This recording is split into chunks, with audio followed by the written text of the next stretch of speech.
All right. Well, speaking of conspiracy theories or not conspiracy theories, speaking truth to power, I am so happy because I have been sincere. You know, maybe part of the reason I'm such a strong critic of deplatforming is I really miss doing Alex Jones bits.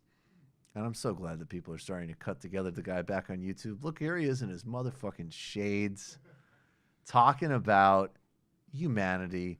And I have to say, I know the guy's a total bullshit artist, but I don't know. Do you guys feel like he's maybe genuinely having a kind of tough time? Oh, he's 100% having a tough time. Okay. I mean, imagine. Remember, we watched this clip a long time ago when that guy, when he was at a bar in Austin, and some guy came up and started trying to ask for his. That'll be on the Majority Report best ofs this year. It's fucking amazing. Alex Jones now has to talk to that guy. Like, he can't leave the bar because he needs all the fans he can get. He needs it. That's great. See, dialectics. I think deplatforming is a disaster from a long-term strategic perspective. We need to deal with monopolies. We need to nationalize platforms. And dialectically, the fact that deplatforming is destroying Alex Jones is fucking hilarious. That's dialectics. All right, let's watch some Alex Jones.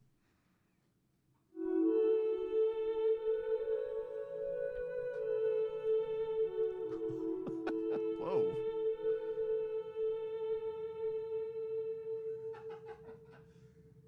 God, I've tried so hard.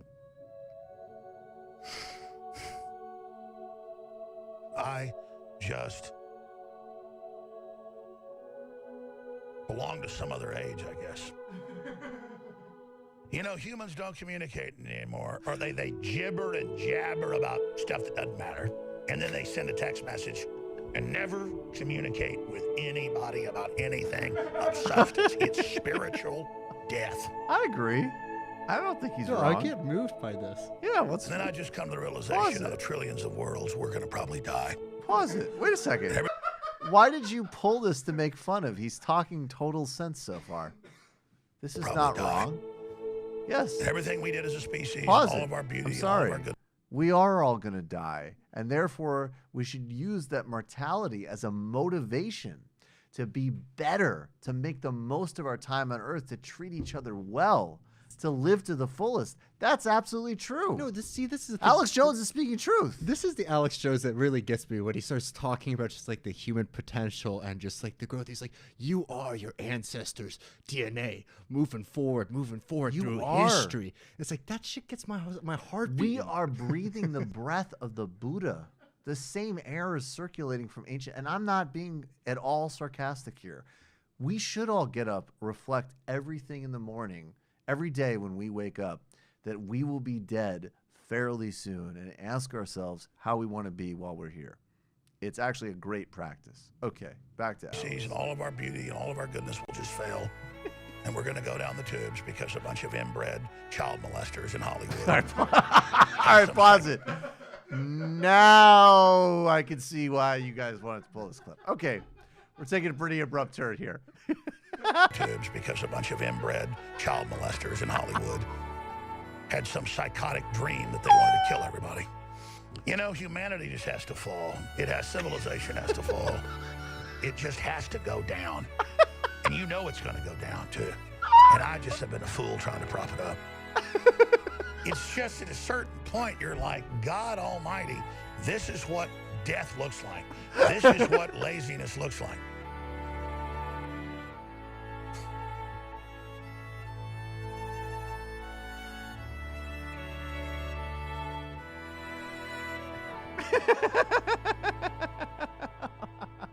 No one has the instinct or the will to execute anything real. They only execute failure. I want to be loved by CNN, even though I don't watch it. We have totally legal censorship going on. We have them bragging about it. We have them dead to rights. No one will attack. No one wants to do it. Never took action when all the tools were right there in our hands because we weren't meant to. We couldn't do it. We didn't want it.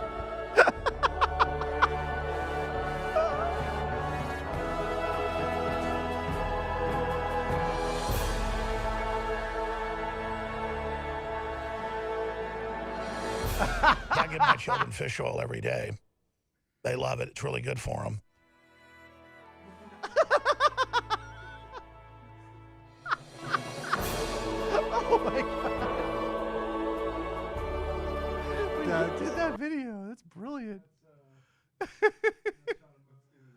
Oh, we gotta shout this person out. Let's go subscribe. Who is that? Doom, Ping doom, Trip. doom, doom, doom, doom, doom, doom. Oh, we got Joe Rogan. Oh my good God, we stuff. can't just. Just give me 2 seconds. I mean, I remember Faces of Death. I remember I couldn't even finish it. I was so scared. Yeah. Do you ever see? I've seen them all. You've seen them all. Remember the one when they tied the dude between two trucks and pulled them apart? They shook a monkey. Oh, dude, This we looks like got a good we got a account. new Vic Berger on the scene. Subscribe. What is it? Ping Trip? Ping Trip with one is the I in Trip. Well, from what I've seen, this guy's fucking hilarious. Hopefully he's not like alt-right or Yeah, I was something. gonna say. I just had that image. I was like, yeah, that guy's hilarious. It's turned out it was like a Gab account. No, by all appearances, this is a great account. He's on the right beat at least. Yeah, he's definitely on the right beat. That's hilarious. You just enjoyed that Michael Brooks Show video, and you can get a lot more by subscribing to us here at the Michael Brooks Show YouTube channel. It's literally right there. I wanted to air this because I got sent this and I saw this and I watched most of it. I didn't see it all this morning. It's like 30 minutes long, but I watched part of it. And the guy's saying he's criticizing me because you do that, you don't get banned by the algorithm. And he's just one server coming on the waves we created. So he pretty much gets it. I thought it was entertaining and informative. He's also got a pretty ridiculous name, Extra Chill Goblin. We always like goblin jokes. I don't know why. I mean, goblin jokes years ago, they came super viral, so whatever. Yeah. We'll air that. So here's Extra Chill Goblin, then Harrison Smith takes over. Here it is. Extra Chill Goblin. He pretty much gets it. Dirty. He's also got a pretty ridiculous name. Extra Chill Goblin Vomit, Slop, and Blood. I thought it was entertaining and informative. He's got a goblin guide charging into a goblin's nest. I don't want to see him kissing goblins. I just don't want to catch him in bed with a goblin. Literal vampire belly goblins are hobbling around coming after us. Extra chill goblin.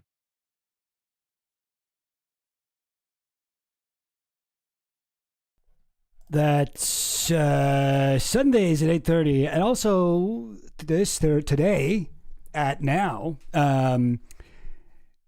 This is not the normal time that I do streams. I'm doing a stream at a different time than I normally do streams. Why? No real reason. One sec. I want you guys to at least see the top of my head a little bit. There you go. Gang, what's going on? Welcome to Malcolm X Forever. Welcome to the Cabal. Welcome to the Cabal. New member. Now you get to use all the fun emojis. Let me give you guys a little taste of what you get. Brap, pow. See all those things? Man, look at all the fun you can have. Hell yeah. Because this has been the funniest 48 hours ever. You know, it's been pretty good. Funniest ever? God, I don't know, man. What was the funniest 48 hours ever? Maybe, remember when Trump got COVID? That was pretty funny back in the day. Or the P-tape. Mostly, when I think of the funniest 48 hours, I think of like Twitter. But yeah, no, you know what we're talking about. Drake. Where there's been some Alex Jones shit. I do want to shout out, to quote the great Michael Brooks, not that he coined that phrase, but I do want to shout out Michael Brooks' show, R.I.P. R.I.P. in peace. Michael Brooks gone far too soon. Easily my favorite, like, I don't know, like leftist commentator, I guess, of all time. I mean, I don't know. Just calling him a leftist commentator, I feel like doesn't really do him justice. But he was so good, and this video, It's not wrong. I returned to it so much. I don't know. I watched this a lot.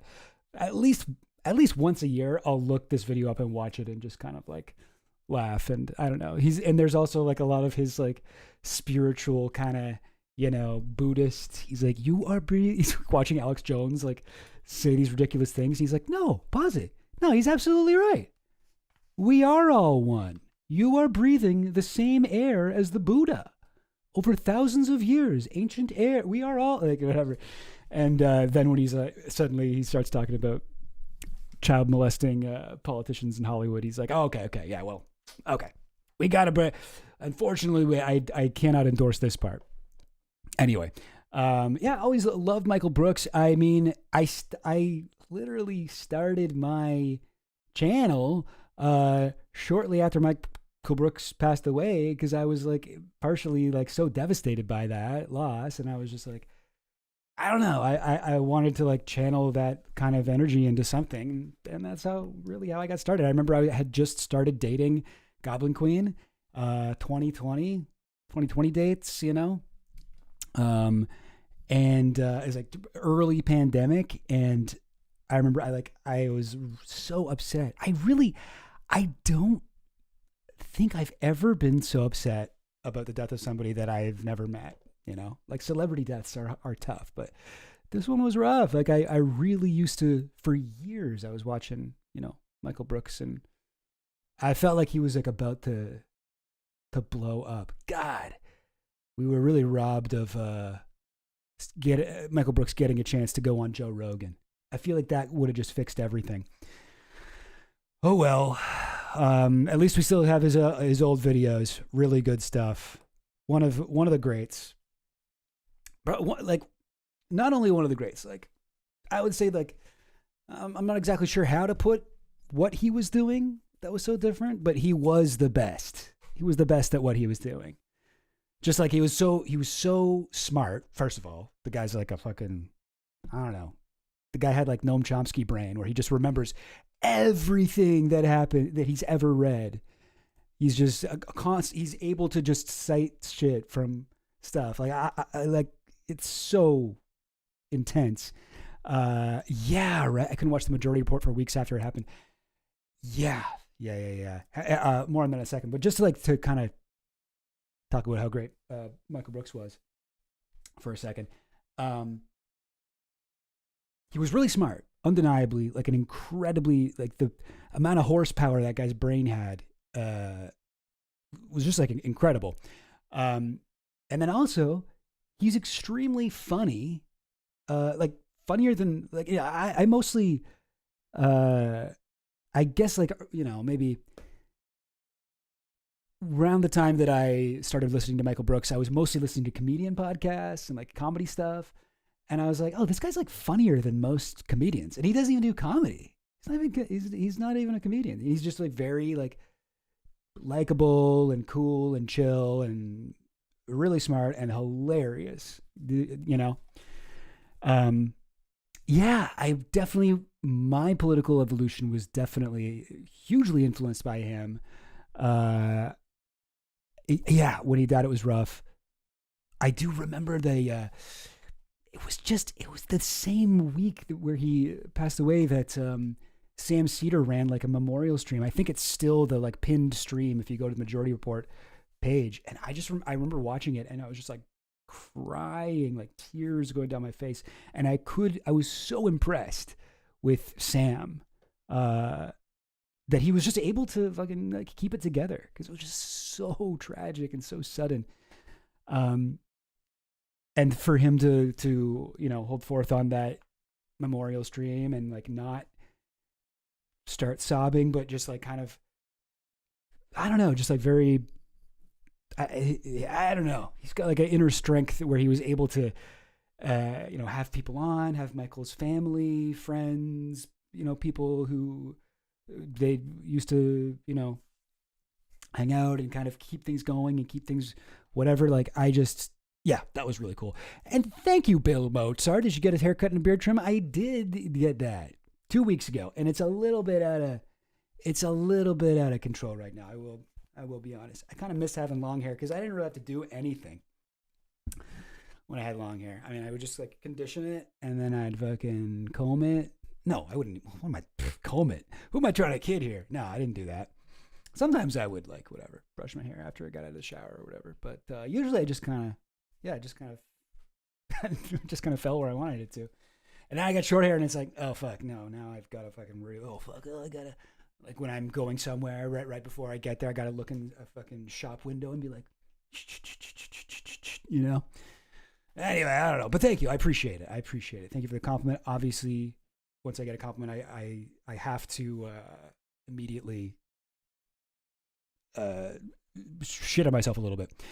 Dude, the pro, yeah, cedar, yeah, for sure. And yeah, I'm wearing this gold chain, not intentionally, but that was a Michael Brooks fashion statement. What was he wearing in this one? Oh, a suit. He also wore suits. Should I start wearing suits? I don't really got any suits. But I am getting married, so maybe I'll start wearing my wedding suit. I should probably wait till after the wedding to wear that casually though. Gang. But yeah, no.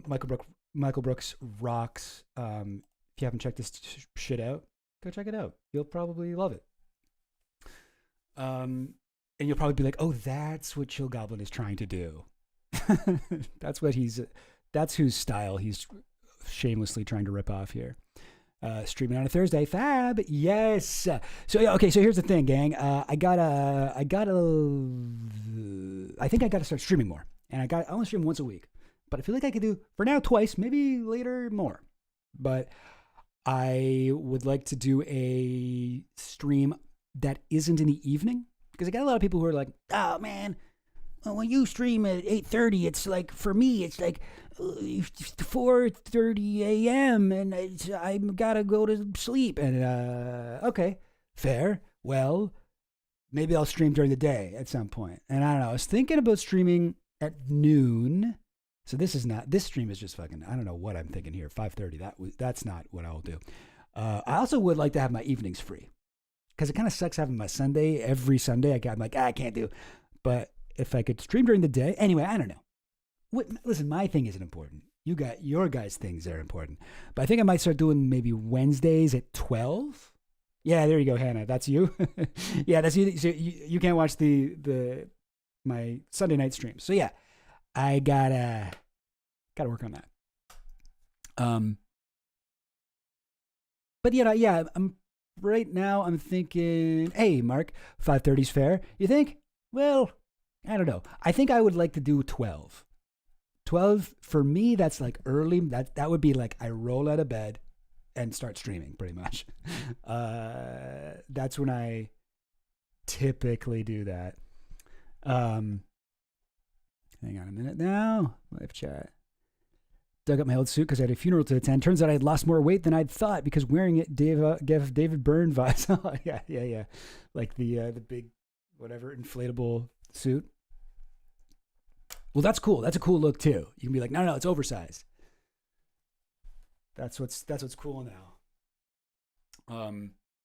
It's getting a little hot in my apartment. I guess that must be. Crazy sleep schedule king.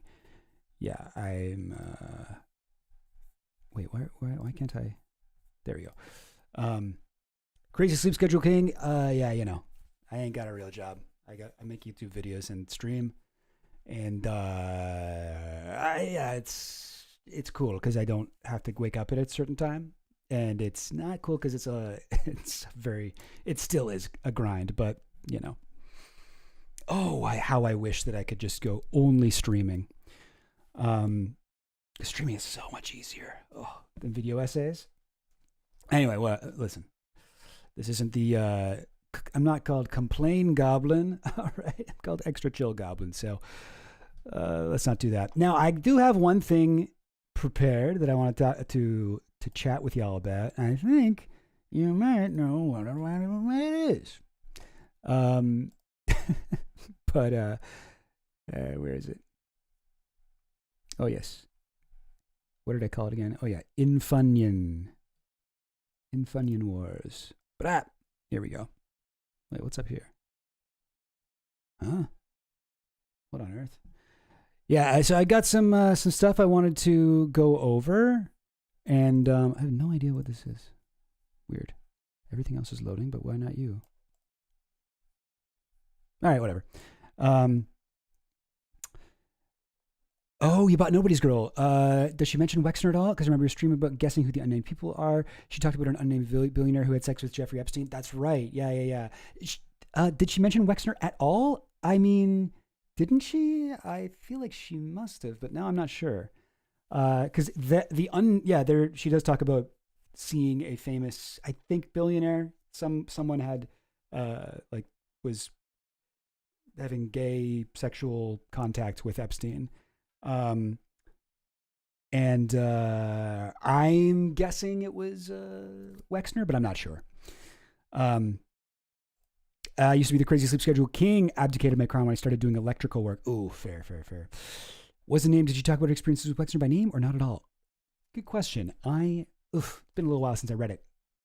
You know what? I want to say she doesn't mention him. There's very few people that she actually mentions by name, you know? It's like Epstein, Ghislaine Maxwell. Who else? I know there's a couple more she does name. Wexner would make sense, but even the people that she's accused, she didn't name in the book for, understandable reasons. Worried that people would attack her family. It's a real job if you have to pay taxes on it. Very true. I just hope Alex Jones listens to Tim Heidecker's Conspiracies on Q. Ooh, I don't know that I've heard that. Tim Heidecker got a conspiracy song called Q. Do you think I'd be able to play it on here, or would it be like copyright struck? Probably. Now, yeah, all right. Let's get into the moment. Okay, this is crazy. Okay, this is a big moment for me and the things that I'm interested in.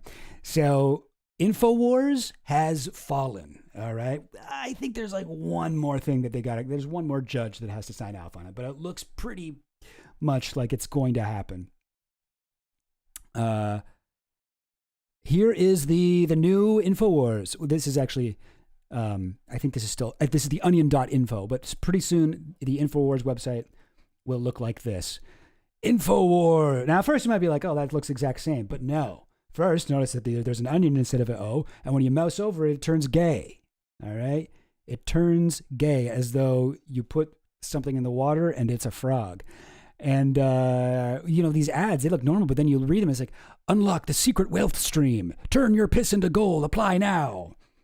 And honestly, that is not too far off from what Infowars actually was. At long last, Infowars is ours. And they're using their evil corporation, global tetrahedron. I guess it's kind of hard to see there, but this flag is the symbol for global tetrahedron. And there we go. Global tetrahedron has completed its plan to control Infowars. Clearly, choosing language designed to upset Infowars fans. Amazing. It's actually happening. If you subscribe to The Onion right now, you can get an Infowars tote. I'm not sponsored by them, but just thought you guys might like to know. Lies never looked so good. You got the Infowars shop. Pure oxygen, optimal absorption and mind maximization. Pure oxygen capsules. So is it just basically like an empty capsule? That's awesome. Learn to float, discover the secret. There's a war on for this limited edition tote. Awesome. Okay, so what the hell's going on here? Well, if you'll recall, I guess it was a year or two ago, when Alex Jones had lost his lawsuits with the families, the parents of the Sandy Hook children, who he had, demonically accused of being, what's the word? Fake crisis actors.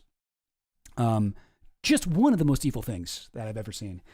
Anyone do. It's truly jaw-dropping too if you go back through that time. And I know we talk a lot about, some really awful shit that Alex Jones has done, but truly just real, almost I don't even know how to describe, this is a guy who accuses, Hillary Clinton of eating babies. But this is a man who saw a bunch of murdered kindergartners a devastating tragedy in, Sandy Hook, and was like, I'm going to fucking make a meal out of this.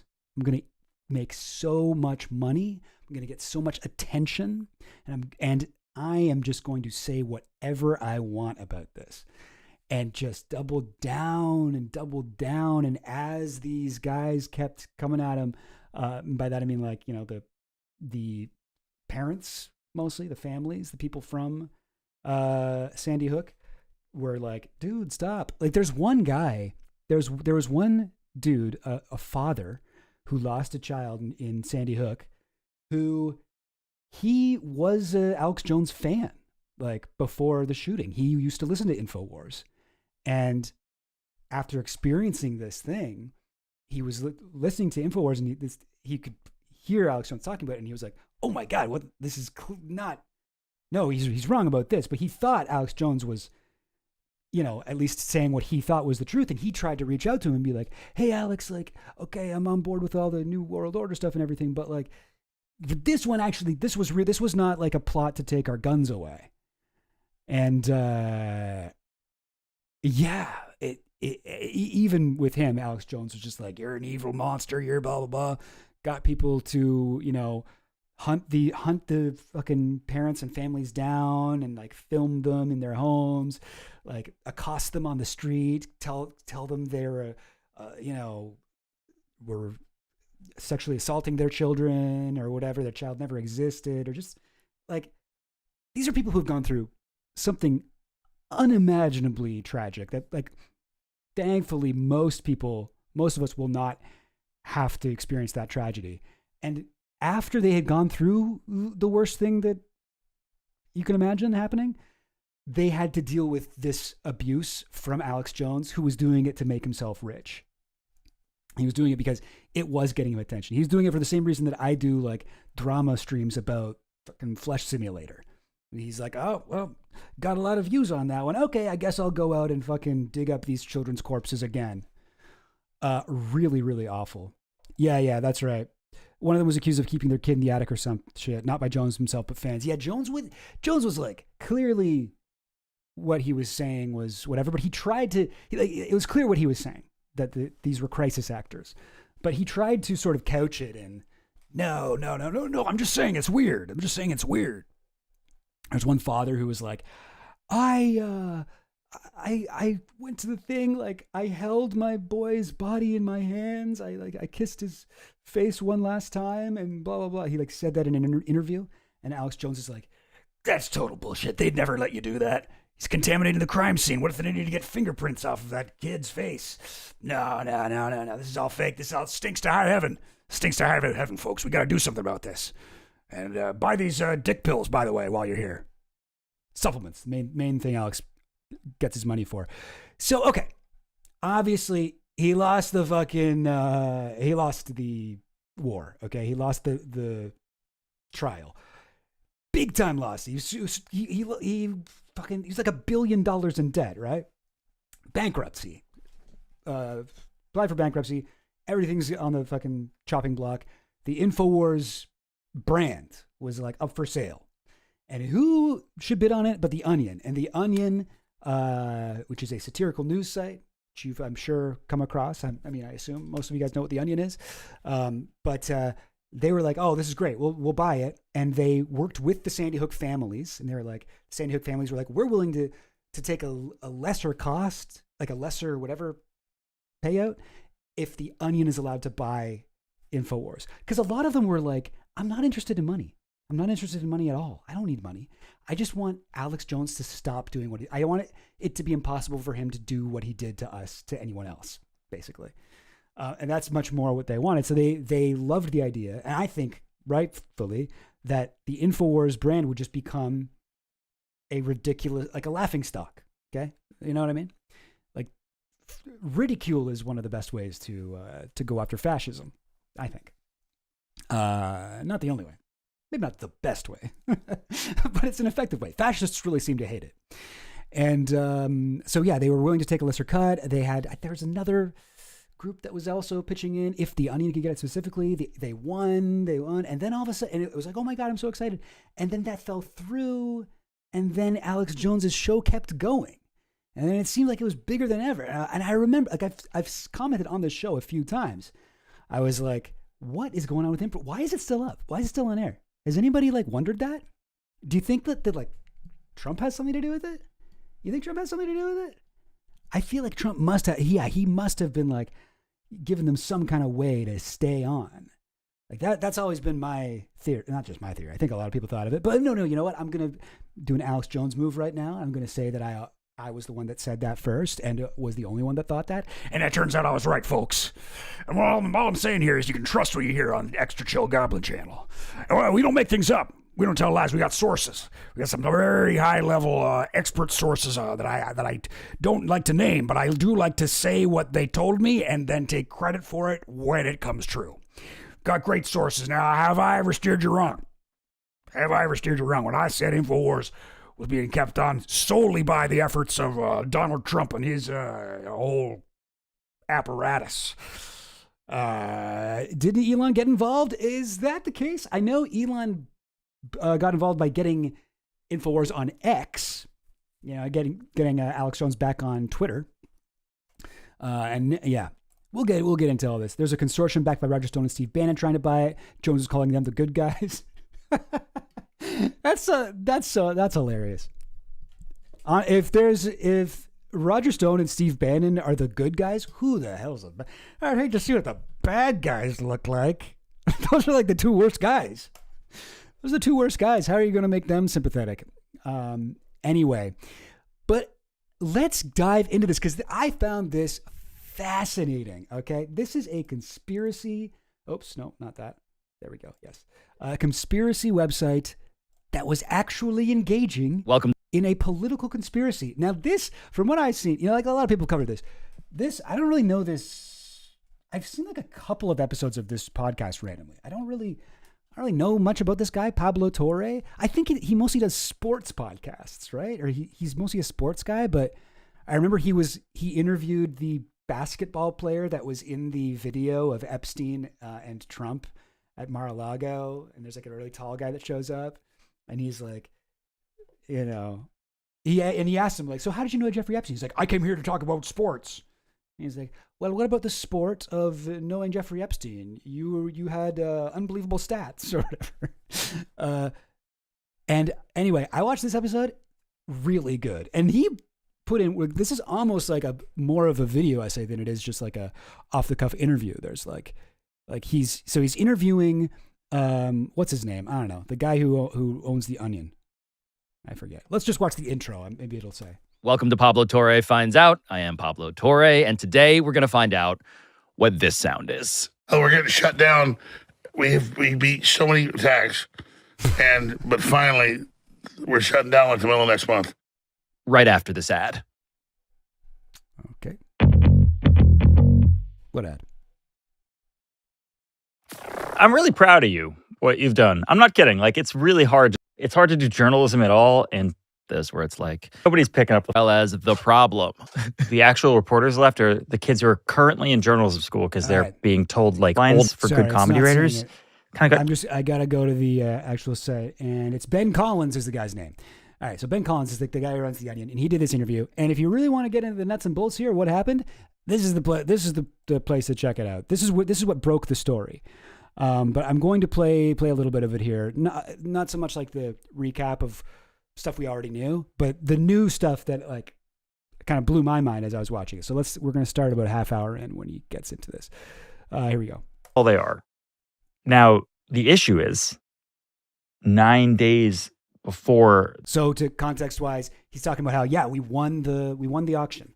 We are about to take over Infowars. We were about to do it. The auction for this thing. It is now official. CNN projects that Donald Trump has been elected president, defeating Vice President Kamala Harris. And then 9 days later, Trump wins the election. And making a political comeback unlike any. Oh, right. Remember that? Oh, I did get that right. Was it 9 days before the auction or 9 days after? Anyway, sometime within 9 days of the auction. November 2024, to put it in the grand timeline. So He wins, and then there's this like 8-day window where we're like, okay, we are walking into a burning building when we bid what we have. And what we have is $1.75 million, in part because our business is doing that, which is not that much, right? For buying Infowars, 1.7 million, right? That's a crazy low amount, actually. well, and in part because we have a sponsorship for our launch of it with Everytown, which is the gun safety group. And then we have the backing of the families. The families have helped out by basically, so the Connecticut families don't really care about money very much. The Texas families care about it slightly. They have basically a deferred payment from the Connecticut families to the Texas families built into this thing, like a claims waiver kind of thing. What that allows that to do is like push the value of our bid up much higher. The federal receiver in charge of the estate for Infowars, he has a fiduciary duty to maximize value. Cash is king. And by maximizing value, we have the highest bid. Well, Alex Jones, his shell company, First United American Companies, they had bid $3.5 million. Yeah. And lost because you guys had bid the 1.75 plus what I can only translate into sort of like non-lawyer speak as like this sweetener. Yeah. Where okay, we went over this a little bit. So this is how they won the thing. Yeah, I do want to play some of the clips though. Hang on. Is 7:50 right now. I'm about to upload this to X. I just got word 15 minutes ago that my lawyers and folks met with the U.S. trustee over our bankruptcy this morning, and they said they're shutting us down even without a court order. This morning, the Connecticut Democrats with the Onion newspaper bought us. They asked, did they outbid? They said, well, it was competitive. So they changed all the bidding rules, made it secret 2 days ago. I had a bad feeling I told you that. Just like they tried to shut us down. One of the very first things he does is he calls Steve Bannon on the air. And Steve Bannon picks up the phone and goes, what the f*** is happening? I want you to understand, the Onion is the front group that bought it. Yeah. So, yes, thank you, Red Mighty Mouse. Somebody's asking, what Texas families? So I was wondering that too, because the Sandy Hook is in Newtown, Connecticut, and there's one in Texas, one in Connecticut. Families of some of the kids from Sandy Hook live in Texas. Oh, is that right? Oh, okay. All right. Cool. Is Connecticut like close to Texas? Is it like a border town or something like that? Yeah, Steve Bannon is a greasy guy in more ways than one, yeah. With backing from other sources, but the Onion is going to turn it into a parody site, thinking they can mock us. So they're going to, make fake news and the vitamin supplements that you sell, Alex, and other people sell. They think they're going to be really funny. Let's show how funny it is. Walk in the control room, put the frickin' camera up in their face, and let's get a name, rank, and serial number. Imperial troops going to come in there and think they're going to jackboot what's going on. Let's see the jackboot. This is a fascist. Like this is like probably Jeffrey Epstein's real best friend. Oh, video's a little bit louder. Cool. Thank you for the thanks for the heads up. I'll fix that. Okay. Yeah, okay, that's what I thought. Guys, I'm Canadian. What do you want from me? I don't know these things. But that's what I thought. Okay. Yeah. Okay, cool. That's why I was a little bit weirded out. But there were families in Texas. That's interesting. Did they move there to get closer to Alex Jones, keep your enemies close sort of thing?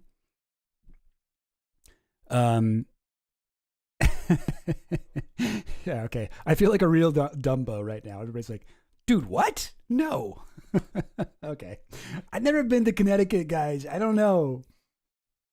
I went to Cleveland once. That's the most random place in the U.S. I've been, aside from I've been to Chicago and New York. That's about it. It's all the times I've been to your beautiful country. Miguk, as the Koreans call it. Beautiful country. Come on, yeah. Can you guys name 3 Canadian provinces? I didn't think so. All right, let's keep going. Let's see the polish on the jackboot. Let's see the heel of the jackboot. They're nothing but Gestapo. And then the receiver. That's so fucking infuriating to me that this dude, again, best friends with Jeffrey Epstein, like best friends with him, traveling around the world trying to ignite fascism everywhere, and has the nerve to be calling the fucking Onion jackbooted Nazi Gestapo thugs. Like, go fuck yourself. You know what you're doing, man. You are lying. You're lying. Anyway, goes in and starts like turning stuff off in the studio, which was this is when I think the Infowars guys were just confused, and they were like, they can't find us if we turn out all the lights. Turn everything off. Turn all the lights. It'll be dark. Their vision is very impaired by the darkness. Everybody turn off the lights and hide and stay very still. Try to conserve air, and they'll pass us over. We'll be able to do the show as long as we do it in darkness. It'll be more of a radio show. It's also weird, and we didn't really fully understand the extent of how that was going to take place. They're turning off the internet. They're turning everything off here.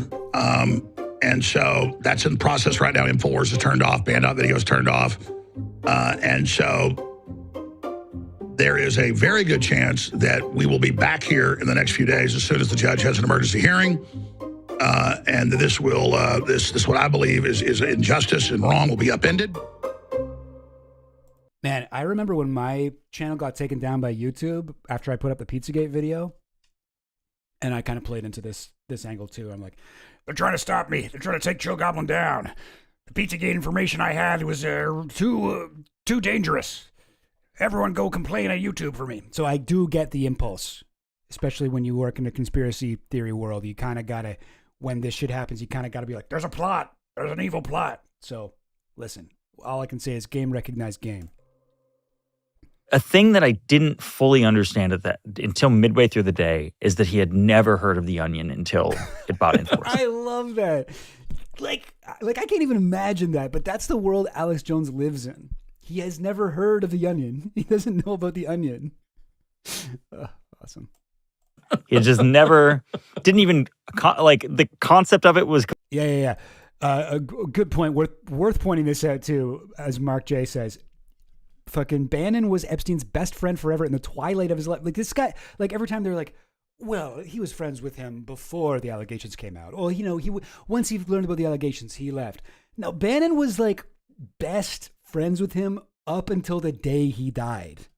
Like he was like making plans to hang. I believe he was texting Bannon the day he got arrested for the final time. Like making plans to hang out. Like they were best friends. Like the fucking fact that Steve Bannon, the most if there is a real Illuminati, he's the guy. He's like one of the main guys. All right, Bannon. It's like Steve Bannon, Peter Thiel. Who's the guy on Leonard Leo? Like these are the fucks that are like really. The George Soroses of the world, like that, the Rothschilds, the guys that Alex likes to talk about in a totally not anti-Semitic way. But instead Bannon is going on Infowars and like being interviewed on Infowars and like defending Infowars and sticking up for them against the fucking Onion Gestapo. Like ridiculous. Anyway, you guys get the point. Completely foreign to him. So we, that was a fun thing to deal with. And then oh, that's a great idea, Mark. That should be a rebuttal to people who attack you on the Pizzagate video. Tell them YouTube censored you. Yeah, I actually will do that. Of course, the day, the local, Fox News started because it was so out of left field, the news didn't really know how to handle it. Fox News said we had 4.3 trillion daily. 4.3 trillion daily readers. Like everyone on Earth checks it almost 1,000 times a day. Oh man, Fox News is the best. Okay, I'm gonna go up ahead a little bit here. 3641. I thought this part's kind of just badass. Talking about strength and how he views strength. How Alex Jones views strength. Yeah, shirtless on a horse. Yeah. And what I've realized how Alex Jones views strength on all of this bullshit forever. Sorry. We were just talking about strength and how he views strength. How Alex Jones views strength. Yeah, sure. Love that they found this picture here. There's a war on for your mind. And Infowars is the 21st century cavalry. And he's like, and for some reason, I'm not wearing a shirt. That's fine, though. You guys like it, right? You guys think I look good with no shirt on? Like, this isn't upsetting to anyone, seeing my weird body? Shirtless on a horse. Yeah. And what I've realized over the last 18 months is strength. No, that's the thing, Widgie. That stat was an Onion joke, but Fox News was like, wow, 4.3 trillion users. Wow. And they like source, they put that in an article. Putin-esque. Oh yeah, it's like 100. That's not even, I feel like esque is diminishing. That's exactly what Putin does. But it's the same type of guy, I guess, in a way. Putin's a little smarter than Alex Jones, but similar values. Strength is actually sticking through to what you believe and what is the right thing to do for people who would otherwise just abandon it. It's not about showing up on a horse and taking big pills until your voice sounds like this down here. That's not what it is. Or bombing the shit out of countries and yelling at people about it. Or, sending your mass goons into cities and beating the shit out of women and shooting them in the face. That's not strength. That's actually like the opposite. That's insecurity.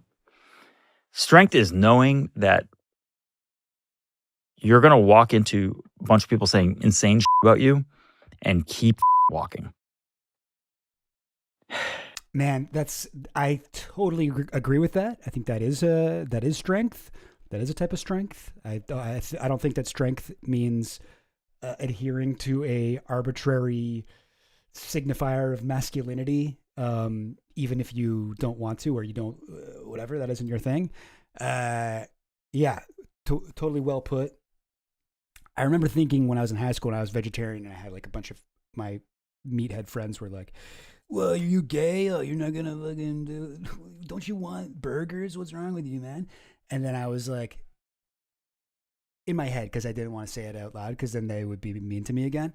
But I was like, I feel like it takes more strength to go to a restaurant and I want to get a burger, but I don't.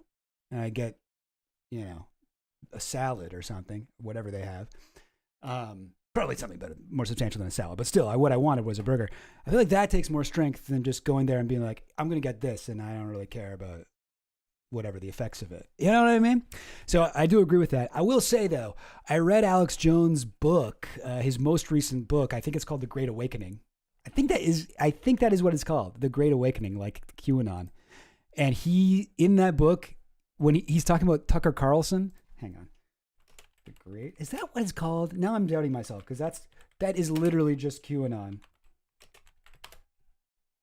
The Great Awakening, defeating the globalists. Yeah, okay, this is the one. Yeah, launching the next great resistance. Alex Jones with Kent Hickenlively, J.D. Forward by Steve. Oh, sorry, you guys can't see. Forward by Stephen K. Bannon. But yeah, sorry, what was I saying? Oh yes, I read this book and he said something in here that's almost like exactly verbatim what that guy said. He's like, real strength is about sticking to what you know is true.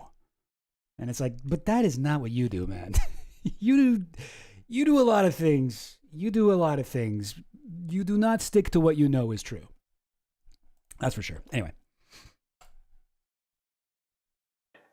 I just... Oh, God. Even today, I saw someone posting in an MMA chat that Alex Jones is often right. Kills me that people still say this idiocy, even though the evidence says the opposite. That's crazy.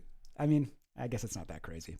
MMA is definitely a male-dominated place, like a lot of things are. And honestly, inherently, I don't think there's anything wrong with MMA. Yes, I'm still vegetarian. Been vegetarian now for... Turned vegetarian when I was 15, and I'm 36. So what's that? It's like 21 years. God damn. I'm old enough to fucking rent a car. My vegetarianness. What? That doesn't make sense. Anyway, but yeah, yeah. I mean, whatever. MMA is cool and stuff. Whatever. It's interesting. But I feel like it's sort of similar to a lot of other things where there's just too many dudes, right? Anything where there's too many dudes, it is going to turn fascist. And I mean, like, stand-up comedy, which I sort of think is like the greatest art form possible. Too many dudes. Tendency to turn fascist. Video games, too many dudes. Tendency to turn fascist. You gotta be careful. You gotta be careful in these environments. Yes, it's Sunday. Escobar sin gracia 962. Wake up. We've been in a coma. Just joking. Told you it's not. It's actually Thursday. I'm doing a emergency stream here. Perfect. Well, perfectly put, Mark. Alex Jones shoots the basketball 500 times, swishes once, and people praise him. And he always highlights it over and over and over again when he gets something right. Like right now, his thing is that the Southern Poverty Law Center, because before he was like, the SPLC, they did Charlottesville. They funded Charlottesville. They put the Nazis in there and they did all this, and that was all a fucking scam by them. And now there's something that's like a slightly weird thing with. I haven't really looked into it. I'm assuming that it wasn't revealed that he was right about that, but something, I don't know. I mean, the SPLC, they are free speech guys, right? They will defend Nazis for their right to free speech, which I think is good. I think it's good to be like an actual free speech defender, even for speech that you detest. But I don't really know what it is, but I imagine it's something like that. And now Alex, all he's posting about right now is about the Onion and the SPLC being like, I was right. I've been saying this for years. Anyway. But no, he's wrong about almost everything. And the things he's right about in the wrong way for the wrong reasons. And he is only saying things that he thinks will help him grow or will be politically expedient for the overall project that he wants. Anyway, let me try to get, and I mean, yeah, that's right. Yeah. If it touches the rim at all, he's going to call it a 3-pointer. Are there 3-pointers in basketball? I don't know. Moving on. I think, Pablo, there is a moment in. Oh, yeah, sorry. That was a strength thing. We're going to skip up ahead. Okay, so here's the fucking big reveal. All right. And here's where I get to have my Alex Jones moment. One sec. Time on Infowars and make his life hell. In fact, Alex Jones was so committed to information warfare and to fighting that $1.4 billion judgment that he tried to take his case all the way to the Supreme Court, filing an 84-page application, which ultimately failed. First of all, he called the Onion his ideological enemy and that we shouldn't be allowed to take over because of that, which I don't think is how courts work, but I just, that's just me. But around that same time, last September, something remarkable happened. Donald Trump's Department of Justice entered the fray. The director of Trump's weaponization working group, a guy named Eagle Ed Martin, who is also the Associate Deputy Attorney General and the United States Pardon Attorney, as previously discussed on this show, sent a threatening letter to Chris Maddy, the UConn fan and attorney for the Sandy Hook families. Okay, hang on now. So I want to break out here and talk about this guy, Eagle Ed Martin, all right? This dude was he was Donald Trump's U.S. pardon attorney, and what was he?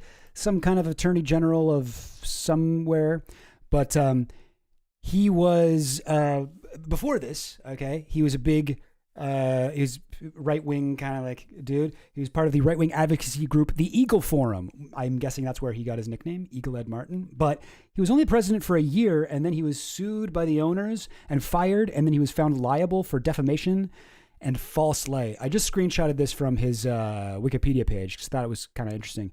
But according to ProPublica, despite Martin being a lead defendant, Martin emailed Gray to call what, and he secretly influenced one of the employees of the Eagle Forum to write Facebook comments criticizing the judge for a lawsuit. So he's doing like weird fucking like illegal, I don't know what you call it, tampering of the system. Call what Barbaros did unfair and rigged over and over. Go slow and steady. Make it organic. That is not, and he instructed her to write, this is not justice, but a rigged system. Shame on you and its broken legal system.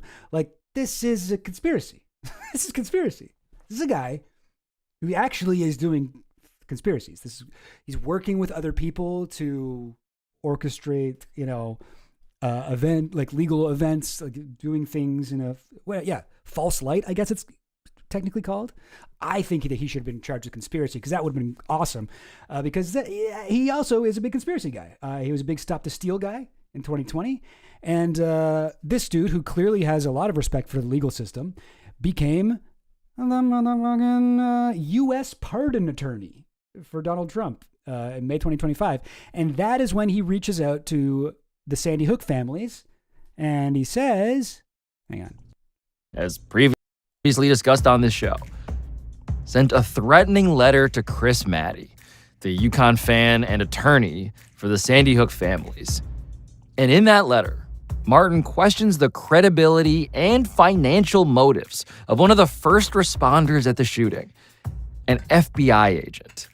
And he says, quote, "As you may know, They love going after FBI agents and being like, the FBI are actually all libs. They're all communists. They're all that. And it's just like, it's so fucking delusional. Like there are FBI people who are like liberals, who are like big Hillary Clinton things. If you'll recall from the, 2016 investigations into fucking, I don't know, Russian collusion and stuff like that, that they ended up going through a bunch of people within the FBI, and there was like 2 of them were dating each other and they were texting back and forth about how, oh, I hate Donald Trump. God, Hillary would have been so much better. What can we do? Blah, blah, blah, blah. And they're like a romantic couple, but they both happen to work for the FBI, but they're like, their texts were like read out loud in court. And then people like Alex Jones and conservatives were like, see, the entire FBI is fucking liberal.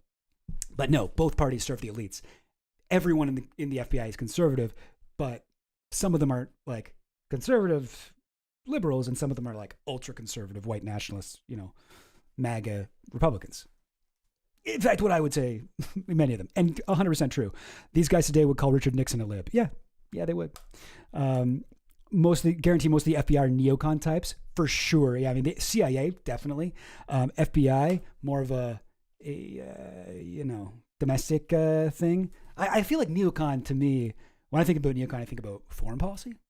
Is there like a domestic neocon? I guess there probably is. I don't really know. But yeah, all right. So here's what our guy Eagle Ed Martin said to the Sandy Hook lawyer. As you know, there are criminal laws protecting the citizens from actions by government employees who may be acting for personal benefit. I encourage you to review those. He's such a fucking smug whiny. Like he sounds like he's like a fucking 17-year-old, like, Marxist-Leninist on Twitter, like friendly reminder, like lecturing somebody about identity politics, Like that's the vibe, right? I encourage you to review those. Yeah, that's a yikes. It's a little bit of a yikes that you didn't know that. It's actually illegal for FBI guys to investigate a dead kid. Yeah, so friendly reminder that like blah, blah, blah, blah, blah. are criminal laws protecting the citizens from actions by government employees who may be acting for personal benefit. I encourage you to review those. Dick. End quote. Yeah. It's like active Sandy Hook trutherism coming from the letterhead of the United States government. Alex. That is crazy, right? That's crazy. I mean, I know that obviously the U.S. government doesn't have any issue being like full on, Infowars style conspiracists, but it's quite nuts to see that. Here's the letter right here. And these pictures were both posted by Alex Jones, and this is him with Chris Martin. like this is a fucking conspiracy. It's a conspiracy. Yeah, letterhead. RF Kennedy Federal Building. Jones, naturally, obtained and then published this letter on Infowars.com. Crazy thing to do. He tweeted it out alongside a photo of himself standing next to a smiling Ed Martin.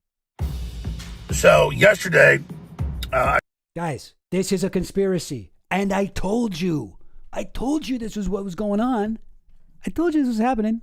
I talked to Ed Martin, the head strike force lawyer with billions of dollars under him and thousands of people at his disposal. And we talked about 45 minutes, and most of what he told me, he said was, that copyright-free music is like hitting right now. Boom, boom, boom, boom, boom. Should be on the record. Only a few things weren't.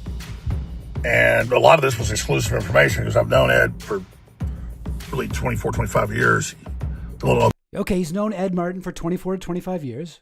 That's good. It's good that you're allowed to have a friend who just gets you out of a $1 billion lawsuit. That's cool. Yeah, that's a normal thing that normal people can do. That isn't. That's like why Alex is like one of us. He's one of the struggling masses yearning to breathe free. He's not like he's not an elite type, you know. He's not an elite type. Background. That's why he's filming from his car. This is what Infowars is going to be like now. He's going to be Alex wearing those glasses, holding his phone out. This is what Infowars is. He's been like hardcore man of the people, anti-globalist for 40 years. I mean, so wait, is he driving? He's doing it longer than I have. He's been a hardcore anti-globalist for 40 years. Oh yeah, was he an anti-globalist when he was influencing a trial involving the Eagle Forum, the conservative advocacy group? This guy is an elite fucking, piece of shit, dude. This is the exact type of guy you should be skeptical of. But what this whole multimedia effort told the recipient, Chris Maddy, was something else about Alex Jones. He was getting very, very worried that he was getting to the end. He was trying to come up with some So this is one of the lawyers for Sandy Hook families, and he's like, this is what I learned way about Alex to, throw off the process that is going to result in the closure of Infowars. And he tells Ed Martin, hey, and by the way, I don't have firsthand knowledge of this, but it's pretty easy to read these tea leaves that, one thing we might be able to do here is to suggest that, this whole litigation is somehow under investigation by the Justice Department. Thankfully, somebody at the Justice Department, I believe Todd Blanche, shut it down. But it is one thing that it made me think of. So somebody mentioned this earlier. Who was it? Yes, Reb Mighty Mouse. Oh, right. This is why Jones despises Todd Blanche. Correct. So it had gone this far because of Ed Martin. And then when it had to go to the next step, Todd Blanche was like, no, we're not gonna put another fucking White House letterhead that says Sandy Hook was a fucking fake crisis actor shit. About is how many people have gotten letters like this who don't have counsel, who haven't done anything wrong, and are with the Justice Department just being used as a form of like Bush League intimidation, which is what this kind of was. Todd Blanche, by the way, the new acting attorney general, seemed to have at the very least the political wherewithal to think to himself, maybe we shouldn't want to be head-to-head against the Sandy Hook families by accusing the FBI agent who was trying to, help them. And this is the Ghislaine Maxwell guy, by the way.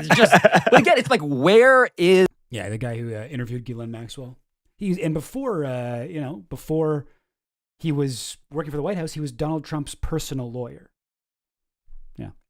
So this does represent Blanche refusing to help Alex Jones further and to keep an open investigation into this, meaning that Infowars cannot be sold.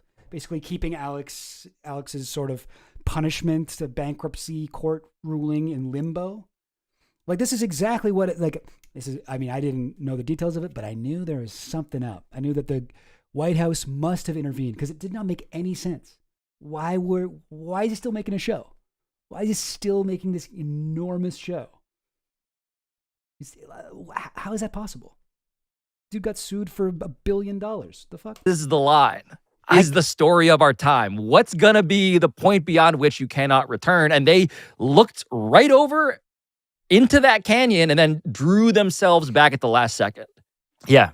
And I think part of why I've been living with, this feeling like I'm falling out of an airplane for 18 months is...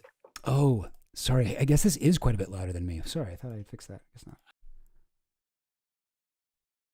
I am with them at the canyon. And this was the last line of defense. We had to do it because literally no one else was going to do it. The good news is two things happened. One, the newspaper went bananas in this time frame. So we relaunched it in August of 2020. So yes, The Onion, they were very lucky in that they had a lot of success around this time. I'm just going to skip ahead a little bit here to the big reveal. This is because they were all kind of like, okay, what's happening? Are we getting it or not? We're supposed to get it. We have the money. What's happening? And then they're like, okay, well, for now, I guess we'll just work on our own shit. And then Alex Jones shows up on Tim Pool's show, and they say that he smells like alcohol. We watched a little bit of this on stream, and the guy's definitely hammered. And he says they're shutting down Infowars next month. I'm ready, but don't follow me at Real Life Shows on X, Infowars.com. We're getting shut down. We beat so many attacks, but finally we're shutting down like the middle of next month. Wow, it's gonna be insane what happens. People can Yeah. So the this fake is receiverships, the fake auctions, all of it's happening right now. The picture of sobriety. Oh yeah.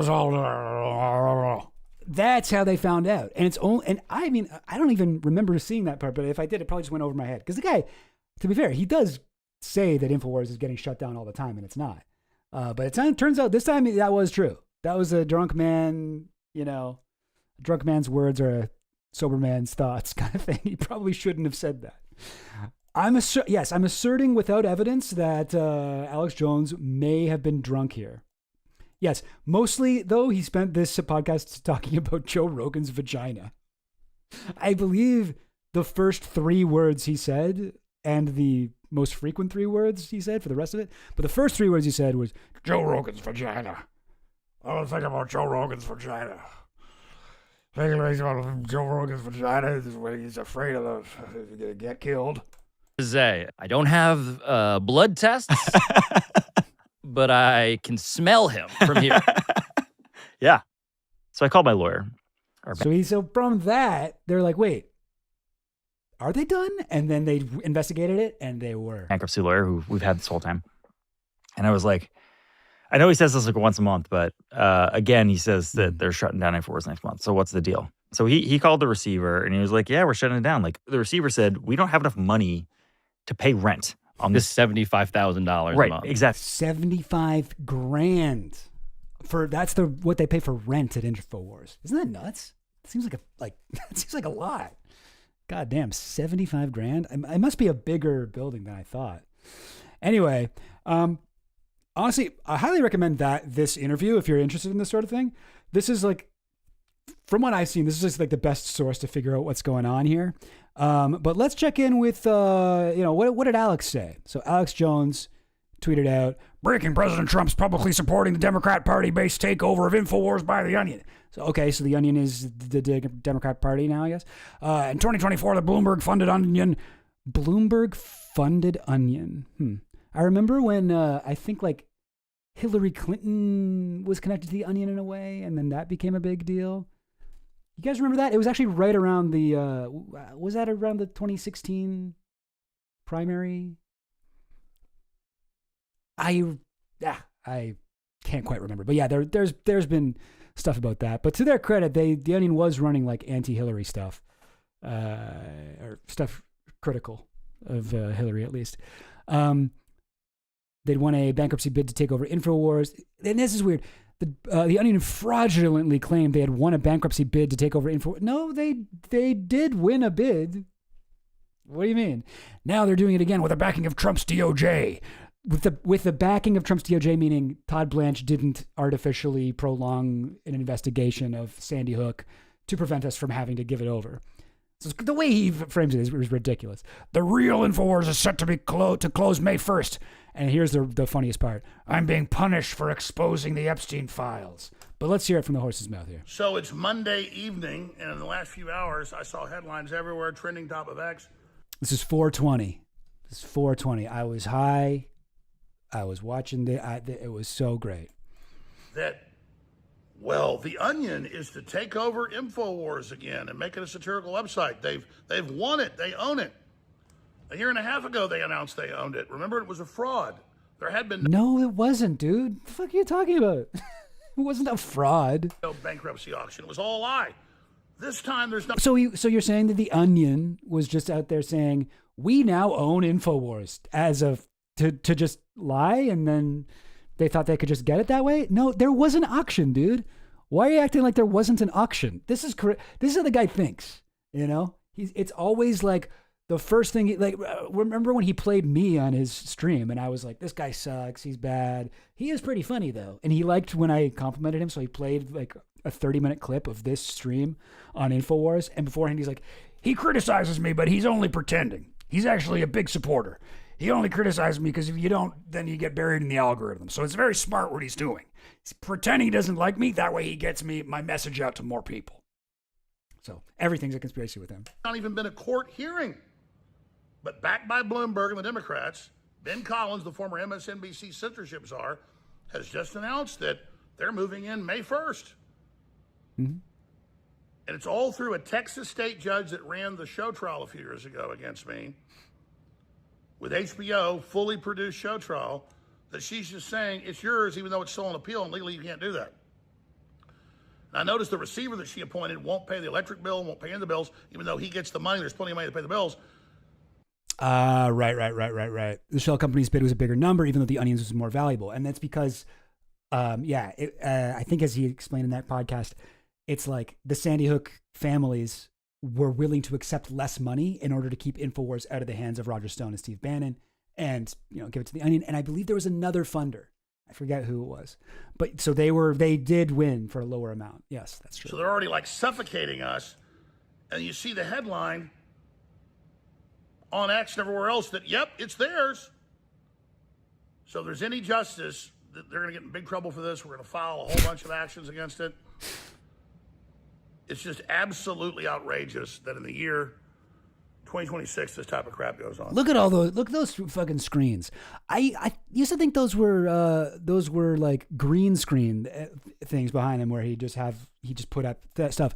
No. This is not green screens. Those are like TVs. Like you can even see. Can I zoom in? Maybe not.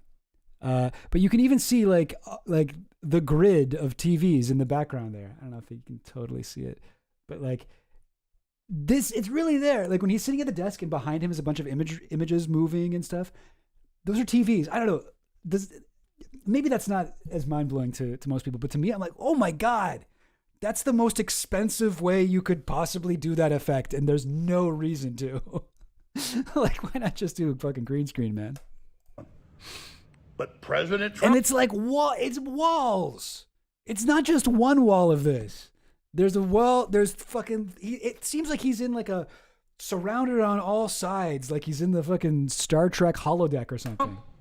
Through Todd Blanche, the Democrat Party lawyer, deputy head of the AG then, now the DOJ head, killed Ed Martin's investigation into their operations, their fake auctions, the DOJ funding the fake lawsuits against me. They have all the documents. They killed that 6 months ago. I didn't blame Trump for that.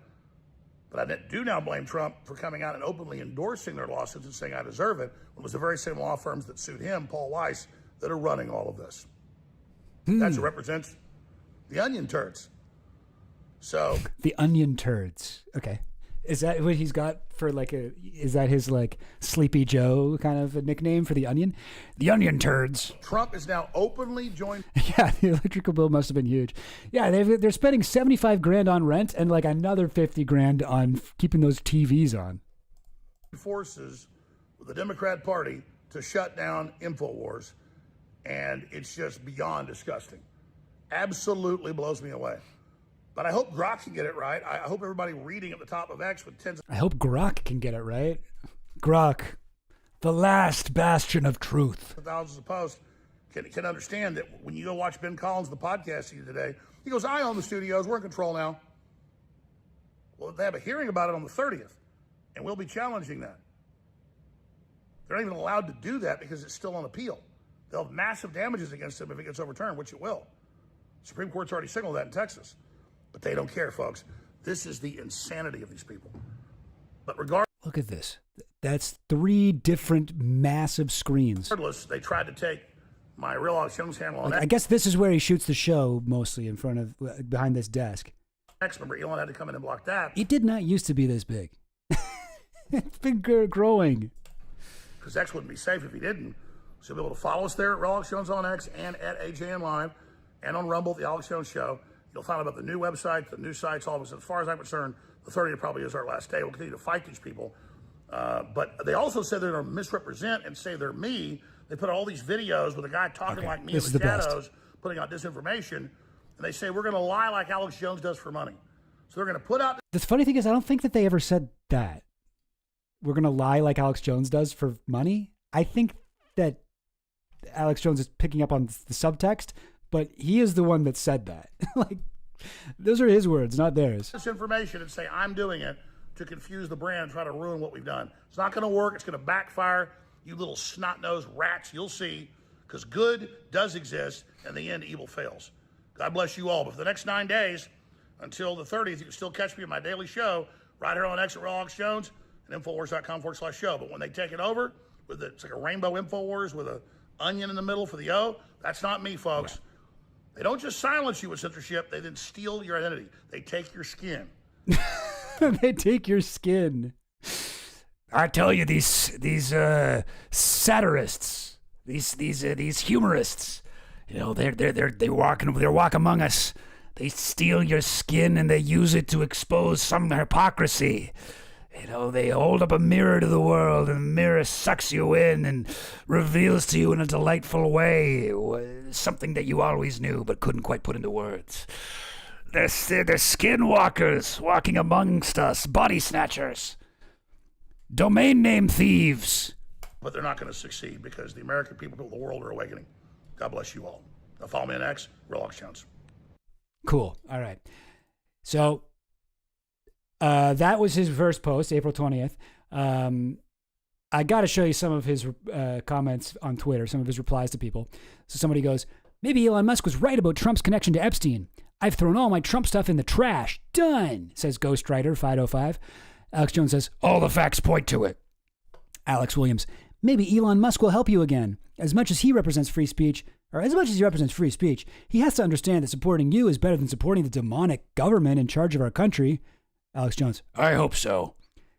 Chris, I'm conservative and MAGA. I support the Onion buying you out. It's time to end the distractions and half-truths. You must be held to the same standard MSN must be held to. Not gonna miss ya. Alex Jones says, oh, I'm not going anywhere, don't you worry. And I believe he's talking about, he's just debuted his brand new information warfare platform, Alex Jones Live. Okay, information warfare. Infowars, in other words. That's like if you had a son named Infowars and he was behaving badly, you know? You'd be like, Infowars, information warfare, you come down here right this instant. You know? Anyway, so that'll be the new Infowars. What's it called? The Alex Jones Show? Alex Jones Live. Cool. Great name, dude. Definitely has the same buzz as Infowars. I do think he probably will be fine, but and then this one I thought was my favorite. Somebody goes, what exposure have you done? So if you'll recall, the end of his thing is, I'm being punished for exposing the Epstein files. And this person goes, which is not a bad question. What exposure have you done? The files that's already been made public? Alex, you haven't even stated names from the research nor from the files. You having a big account, yet you blast associates' names. Leon Black, Glenn Duvin, Stephen Kaufman, I think they mean Stephen Kosslin there. Thomas Pritzker, Oprah's not in the fucking Epstein files. Michael Bay, not in the Epstein files. Marvin Minsky, Chris Tucker, Steve Bannon, Jess Staley, and Kelly Bovino Umakubo, Virginia and they, okay. This person, they're a little confused. When they say Kelly Bovino Umakubo and then they put Virginia Giuffre in brackets, it sort of seems like they're saying that they're the same person, that they are not the same person. But Kelly Bovino was someone who Virginia Giuffre accused of sexually assaulting her with Epstein. Hillary and Bill Clinton, Les Wexner, and Larry Summers, just to name some. And many names you could be outing with the size of the audience you get. And then Alex Jones is like, great sentence here. I was the first ever to ever cover Epstein. He's not only the first ever to cover, he was the first ever to ever cover Epstein. And that is so funny because he, first of all, now he really isn't. I mean, to be honest, I don't know, like the first ever to ever cover Epstein would have been, you know, in like the 90s, probably, like before anyone knew that he was evil. They were just like, oh, this guy's an interesting case. Oh, look at this billionaire hanging out in Australia with the Rat Pack guy. What's his name? Packer? Anyway, you know, like the Vicky Ward piece, Vanity Fair, like, oh, the incredible, mysterious Mr. Epstein, all those articles. Alex Jones, though, like I will say, like he covered Epstein before most people, right? Before like 99% of people. Alex Jones was mentioning Epstein and talking about him on his show. The earliest I'm aware of was 2015, which is pretty early. You know, most people didn't find out about him until 2018 or 2019. But I will give him credit for being earlier than that. However, I call him bullshit on this idea that like he's being punished for exposing the Epstein files. He's being punished by Trump for exposing the Epstein files. Now, this is him sort of admitting that Trump is implicated, right? Trump is implicated in the Epstein files. But here's the thing. When everything that I've seen of Alex Jones covering the Epstein files was done in an attempt to smear Hillary. I've never seen him bring up Trump anywhere close to it. This was fully just a way for him to attack Hillary Clinton and like Democrats, but mostly Hillary. And, some other people who had nothing to do with Epstein. So for him to say, I'm being punished for exposing the Epstein files, why the fuck would Trump hold a grudge against him for that? He wouldn't. So this now we get everything, right? Now we know why Alex Jones was able to continue doing a show. And we know why he recently turned on Trump. This is what's been going on behind the scenes. So compromised. Like this is what people talk like. I'm sorry. Like I'm repeating myself here. I know, but this is a conspiracy. This is a conspiracy against the people. This is a fucking guy who claims to be a journalist, like a guy delivering the news. Okay. In fact, his whole thing is, unlike the mainstream media, he is bringing you the truth and he's not compromised by blah, blah, blah, blah, blah, blah, blah, blah. The guy fucking demonically attacked the parents of, murdered children for years, was sued for $1 billion over it, bankrupted, was supposed to lose his thing. And the corrupt government, like the most corrupt government that the U.S. has had in a while, let's just say, in a while. And that's saying something because every U.S. government has always been corrupt. But the most blatantly corrupt one ever fucking dug their fucking nails in and saved him. Okay, pulled him back from the brink, let him keep doing his show. And as they did that, he was completely in support of them.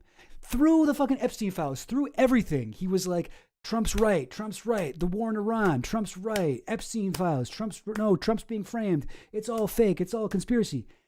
The whole time, this is an actual conspiracy. That is what this is. Like, it's as plain as day.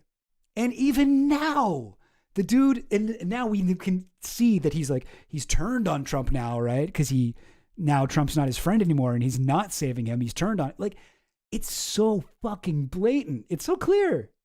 The guy is not trustworthy. All right. Now, let's listen to a real journalist, okay? Let's listen to a real journalist about this. You can tell he's a real journalist because he's using an AI thumbnail maker. And this is Benny Johnson. I'm sorry. I thought we had a shot. There's just too many of them. But there are more of us. There are more of us. I thought the new Star Wars was woke. I thought they wouldn't like the new Star Wars. Okay. I guess it's not. I guess the new Star Wars isn't woke. I can tell you this, that we've gotten to know Alex Jones on this channel, and while the man is obviously extremely emotional... I hate that I have used this exact same copyright-free music, or like whatever, motion array music. I have used this. I don't remember where I've used it, but I know I've used it before. Dong, dong, dong, dong, dong, dong, dong, dong. I know I've used it. Kills me. I know that he has a big heart and that... Okay. Yeah, he literally his heart is too big. I believe that. The guy needs to cut back on cholesterol for sure. He does, in fact, love his country and he loves Infowars very much, but Alex Jones has not been able to use the name Infowars in a very long time because, well, it was technically purchased, and that deal allegedly was minted today. The Onion has successfully acquired Alex Jones's Infowars after 17 months of legal battles and debuted the new logo with the Onion which is a left-wing rag. It used to be a very funny satire newspaper. So funny, this guy. He's like, The Onion is a left-wing rag. It used to be good. It used to be good back when I wasn't when I was working for BuzzFeed and I didn't care about politics at all. And now I think it's really bad. There's so many conservatives. There's so many like major conservatives who were never political, didn't care about politics at all, and then got offered a lot of money to do some sort of political thing, and they like right-wing political thing, and then they just went full fascist.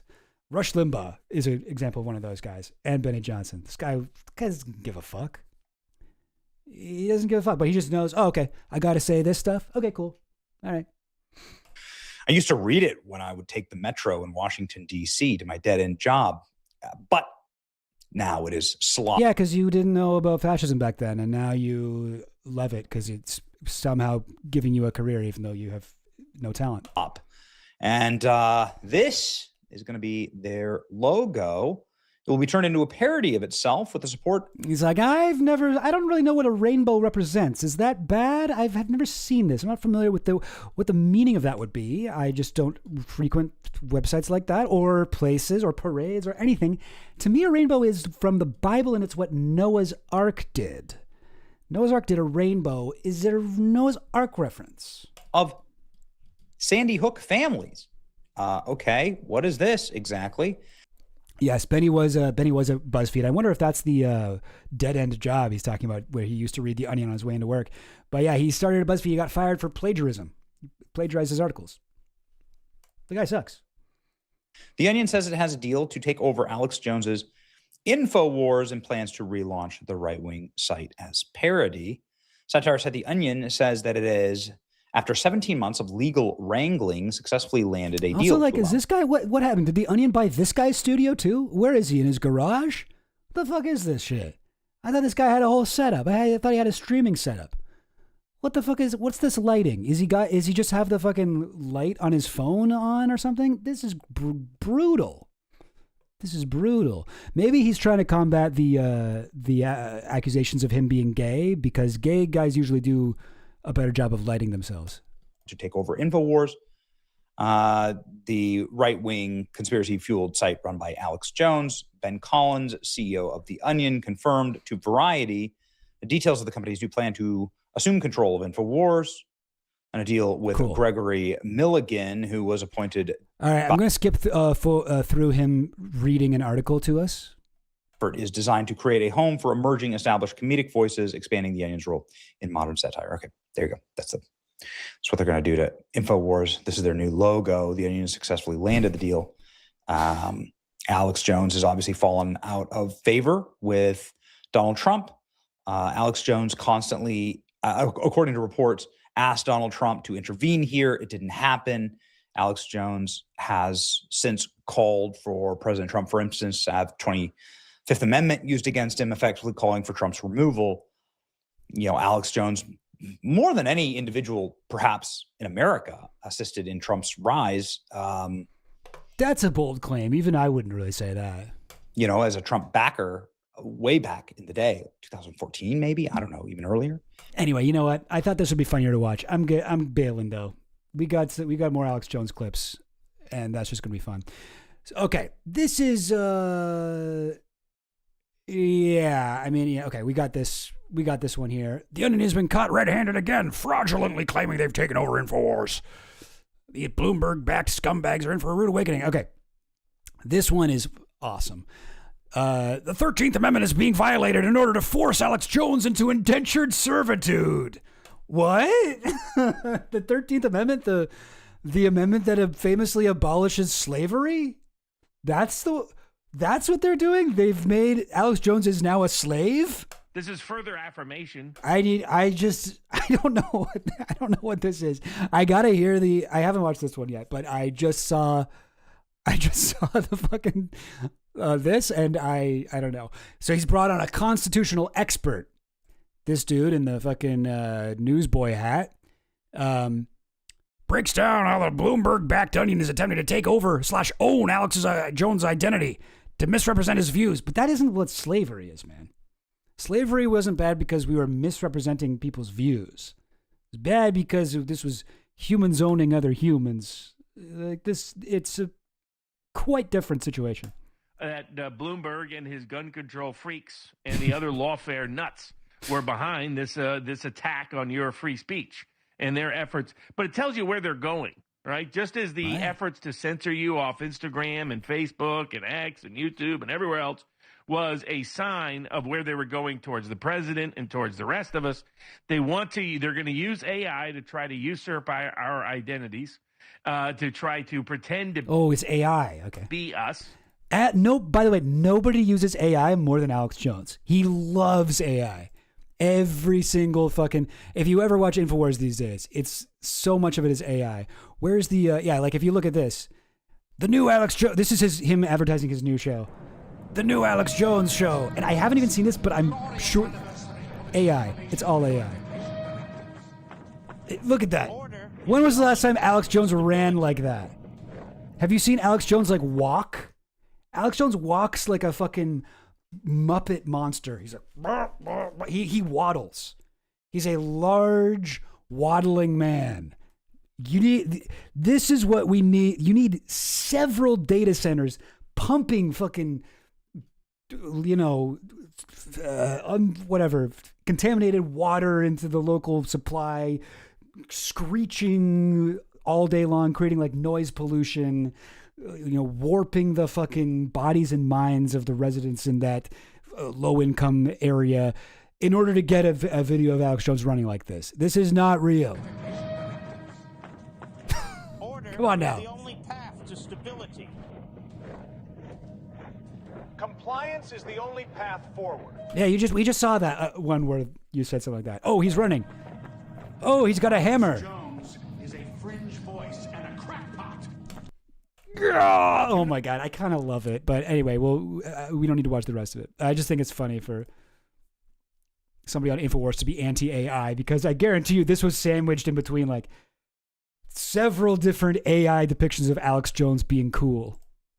To have a new level of fake Remember in their news? June 14th thing 2 years ago, they said the 13th Amendment doesn't apply to Alex Jones. We own his name and likeness. What?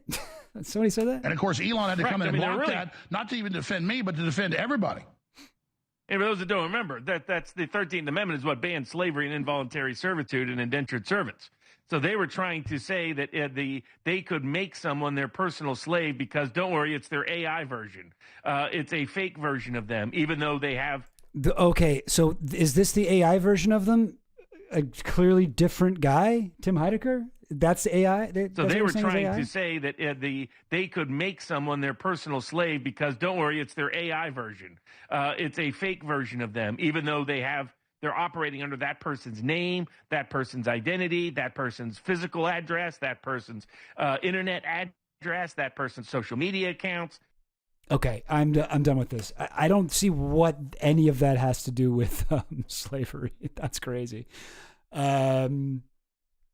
Let's skip this one. But okay, so the Onion has put Tim Heidecker in charge. Did I have? Oh, I think there was a video, but I think I closed it. But yeah, Tim Heidecker, you guys know from Tim and Eric, awesome show, great job. He also has a podcast and stuff. He's on the Majority Report a lot. Funny guy. He's in a lot of movies. He's in Us. He's good. I like his stuff. But he's going to be the new Alex Jones.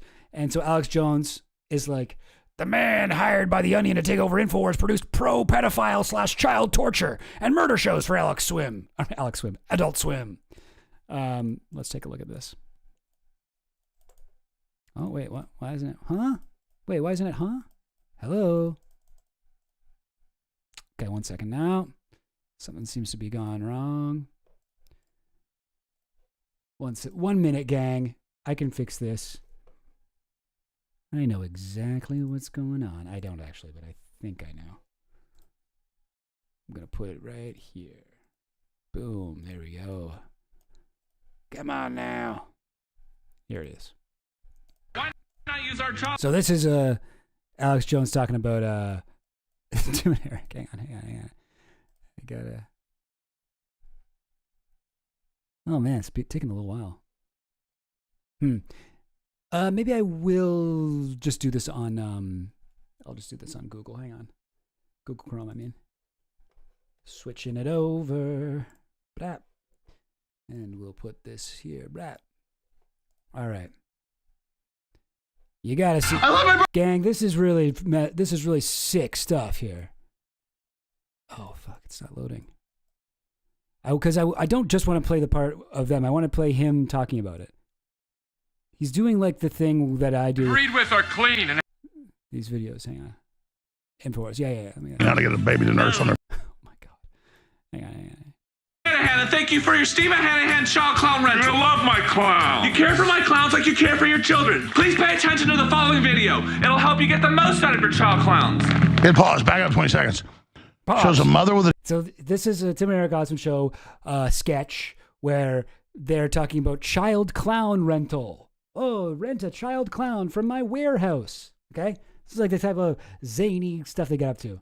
And Alex Jones is watching and being like, pause. Now you really need to be very well read on the occultist secrets, like I am. I don't blame.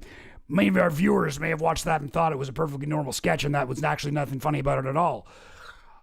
When truly it has a lot of ancient Babylonian, Aleister Crowley, satanic, Luciferian, druidic rituals.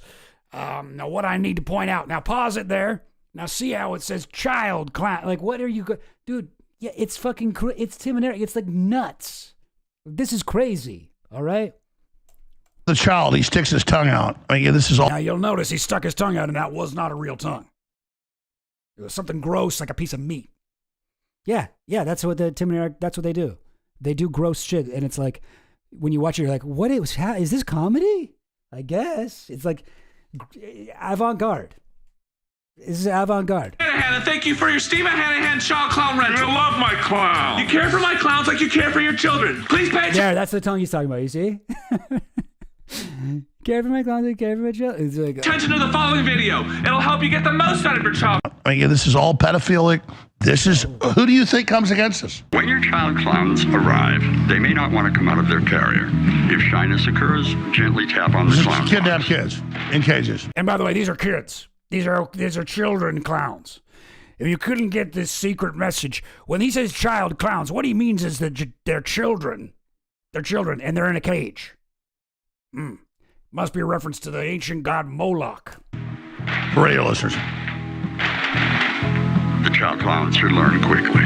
These child clowns come hungry as a horse! The first thing a child clown will look for is food. Child clowns are not fed in their clown boxes, so expect them to arrive very hungry. That's how it works. My child clowns are... Did you hear what he says? That's how it works. That's how what works? What do you mean? That's how it works? You're saying that these child clowns that get delivered to people's houses and they haven't eaten anything and they need to eat banana peels out of the garbage? That's how it works? Alex, what do you think is happening? Do you think this is a real commercial for only pedophiles? Or do you think this is a bizarre sketch from a weirdo? From a very strange comedy show? Blind, they'll eat anything! Jeffrey Epstein, how to get a baby to nurse on their penis. You know you... What? Like, come on. That Jeffrey Epstein, how to get a baby to nurse on their penis. What are you talking about? Jeffrey Epstein, how to get a baby to nurse on their penis. You know you're gonna love my clowns. Come on! I breed them myself. These clowns come from Donnie's... There's Will Ferrell. Why try some other man's seed? My seed's fresh. I keep my seed in tubes and plastic bags. Put it Talk about semen and pause. Phallic symbol. Again, they're all... Phallic symbol. You may not have caught that, but when he said my seed, I keep my seed in bags, he's referring to human semen. All about fresh kids to rape. That's a big thing with them. Let's continue. Then they love it. Oh my God. He thinks it's 100% real. This is the thing. Like, this is the thing, right? Like, a lot of conspiracy guys, they just have zero sense of humor. And it's weird because Alex Jones does have a sense of humor, right? But like, I guess when it's convenient to him, he just cannot see it. But it's like, dude, this was aired on like TV. This was not a secret. You didn't like uncover this from like the dark web. So how could this be an actual commercial for something like this? This is a joke, dude. Women I breed with are clean and have real clown traits. Look, I'm a clown breeder. It's in my blood. It's in my balls. Hit pause. They say clowns are children. Now pause it. I want to point out some of the subtleties here. He's a child breeder. Not a good time right now. I'm gonna have to bury him in the back if he keeps acting like Hit this. pause. Real baby, a year and a half old. I'm going to have to kill this baby because it's crying. No, he does, yes. He does, in fact, think Will Ferrell is in on it. In fact, I'm just going to skip to the funniest part. 1 second. Where was it? Around 6:30. Let's go way ahead here. Here we go. We'll go back a little bit. I guess that's the Cartoon Network.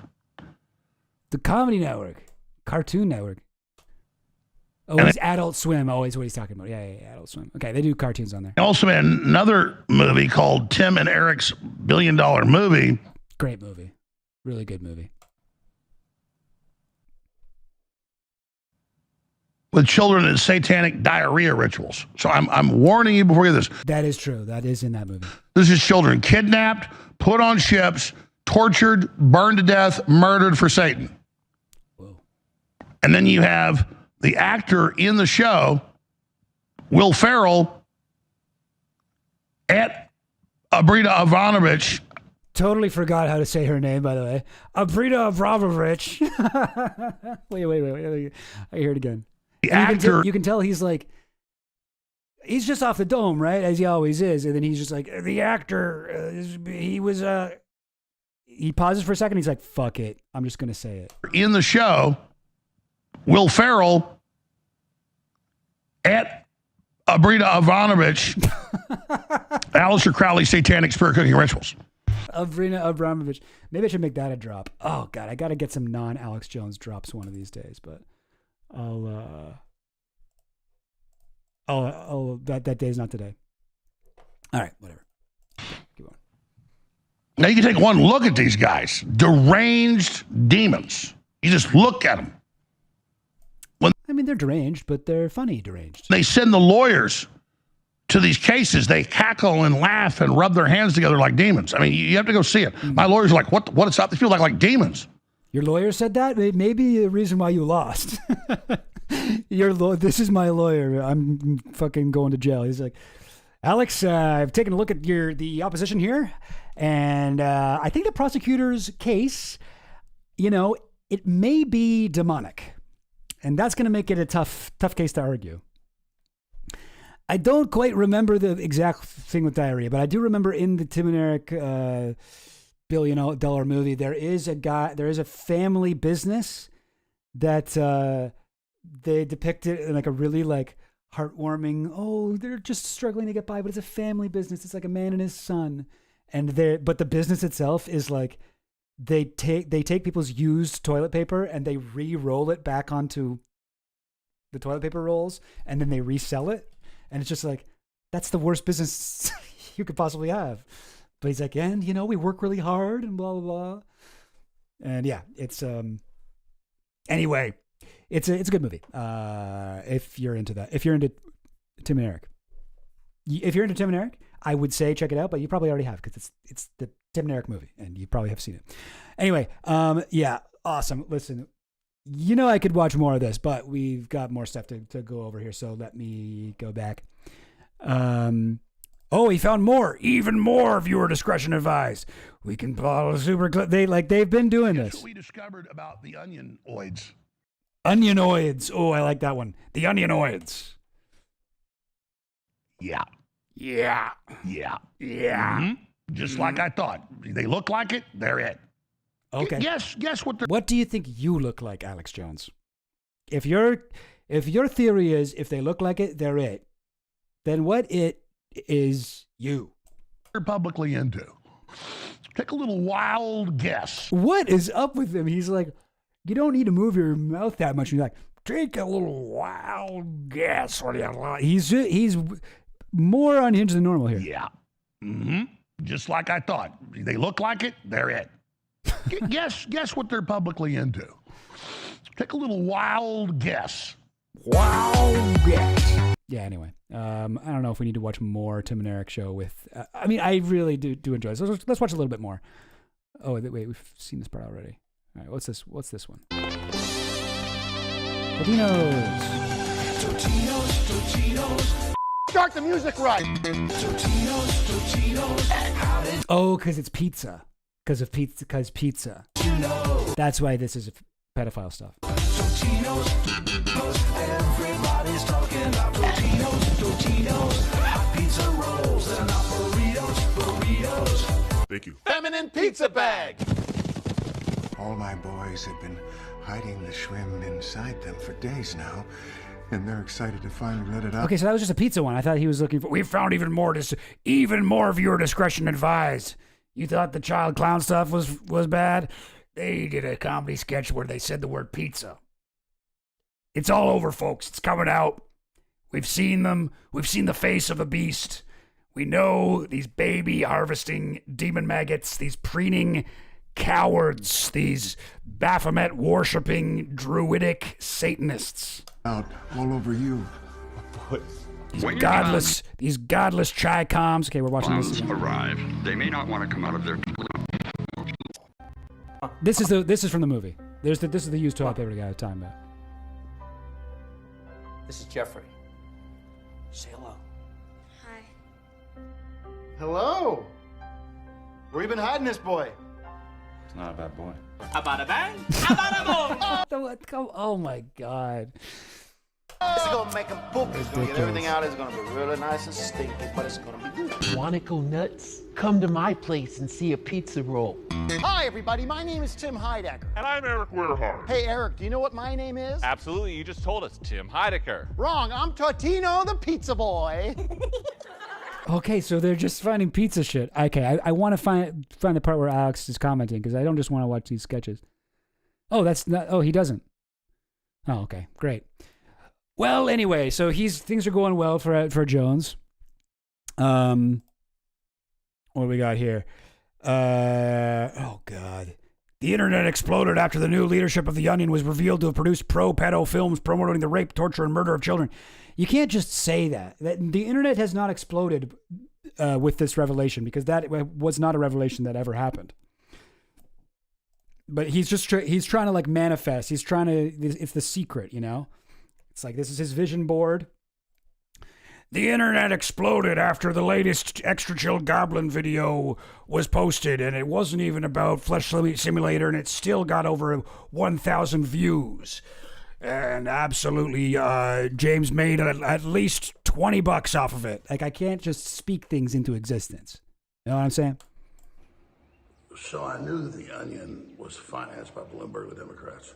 They tried a year and a half ago to take us over. Illegally, it got overturned in court. But then I learned that the new creative director they brought in to run it, who was a producer at Adult Swim, both starred in and wrote all these shows about kidnapping, rape. Where is he at? Where is he at? What? He sounds like he's in like a garage or something. Like it's a big echo. And murdering children 10 years ago and 8 years ago. And I posted the video on X in the post below. It's just so shocking. Like, you can't make this up. My enemies are No, you can make this up, man. This is what you've been doing. It's your career, dude. Literally demons. And no, you just made that up. You watch it. It's all about kidnapping kids and murdering them and burying in your backyard. And if you watch this, certain parts of it that we've selectively edited and put in a thing, it's all about this. It's like, yeah, because you edited it like that. When you watch the show, it is not all about murdering children. And raping them on ships, and it's got all the code words too, but it's just openly pure evil. And Oh, code words? Like pizza. So now you're going back on Pizzagate stuff. Okay. That's who these people are, and they say, we're stealing your identity. We own he's at a sneaky links house. I think you're right. you. They've got Bloomberg's backing, the Democrats backing, the Koskoff law firm's backing. And it's just like, wow, this is really who they sent against us. And now I'm being sent more videos they've done and more shows they've done with children defecating on parents and Satanism and murder of children. I can't even believe this is real. I feel like I'm on acid or something. What do you think below? And just let's continue to research. Yeah, that's how everyone feels when they watch Tim and Eric. What is this? Did I take drugs? Should I take drugs? Why? How did they come up with this stuff? Do I like this? Is this funny? I'm going to keep watching it. I think it's kind of good. What would anyone else think if they walked in right now while I was watching this? What does shrim mean? That's how we all feel. But it's a show, man. It's just alt comedy, all right? It's comedy where you need to have a context on what comedy is in order to laugh at it. You need to it's alt. It's another level of irony, okay? It's very, very weird. It's not for everyone. It's not for everyone. But many people think it's good. I like it. There's all this, but they're not even hiding this stuff. Like who are these people? They're not even hiding this stuff. Yeah, because it is art, man. They're not confessing to their crimes. They're just doing a song about pizza rolls. Bro. Where do they come from, and why are they after me? I guess because I'm exposing their agenda. I guess that's the answer to it all. Oh, that's why they're after me, because I was exposed. You just found out The Onion was a site. They're after you because you've been torturing the families of the Sandy Hook fucking kids. Like, you deserve this, man. I'm sorry. I'm sorry, Alex. I know you think that I like you, but you brought this on yourself, bro. But I'm just completely blown away right now. This is so shocking. People that see this are just blown away. Yeah. So this is what's happening. I find it interesting. I find like this little section here of his reaction to it fascinating, because it's a case study in this sort of like conspiratorial logic where it's like there is a thing, and I talk about it in my Pizzagate video where on 4chan they were going through all these emails from these Podesta leaks, right? And they were like, okay, we're going to talk about pizza. Maybe pizza's a thing. Okay, let's find every time they mention pizza. Let's see if there's anything there. Like there's certain strategies, there's certain research techniques, I'll call them. Let me coin a phrase right here, because I don't know if there is a phrase for this. I don't know if there is a word for this, but there should be. So let's say, now I want to make it a fun phrase, but I can't think of anything off the top of my head. But okay, the not fun version of it will be conspiracy research techniques. I know that's not fun, but let's just call that for now. If I think of something better, I'll replace it. But there are many conspiracy research techniques. One of them is look for any time they mention the word pizza and then just replace that with a child that they're abusing. And you're like, oh my God, can you believe they said they were going to eat a child with pepperoni on top? Like that is one technique. And that's been used to great effect. The Epstein emails, started from Pizzagate, obviously, but there were things like that before. Another technique is one that you see a lot lately. This has been a popular one. You look for Google Trends in Israel specifically. You want to be like, look, a month before Charlie Kirk died, there were people in Israel searching the name of the university that he was going to speak at. Yo, what are the odds of that? And it's like, and you look, there's like no one in Israel searching it. And then one day there's like a bunch. And the reason that happens is Google Trends sucks and will constantly give you fucking shitty information.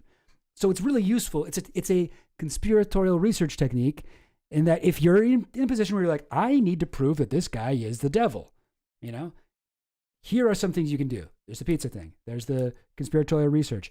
Another big one is just anything with the devil, anything satanic. This guy, we got photos of this guy's Halloween costume and he's got horns. Okay, he was Darth Maul, but Darth Maul kind of looks like a devil, it's all that kind of thing. Like, we can probably think of a million examples of that. But that is what this is. That's what's happening here.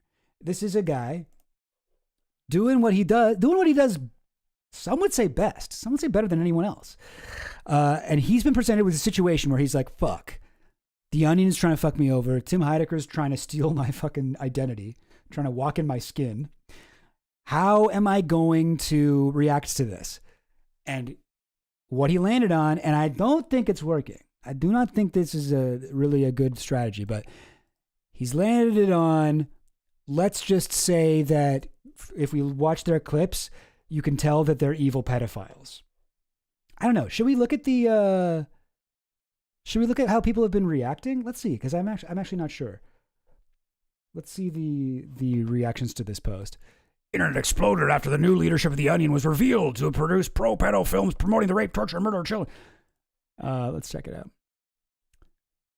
This is from Anonymous. Dude, you're going to get sued again, lol. The United Spot. This is my favorite comedy channel, by the way. No, it's not. But I do.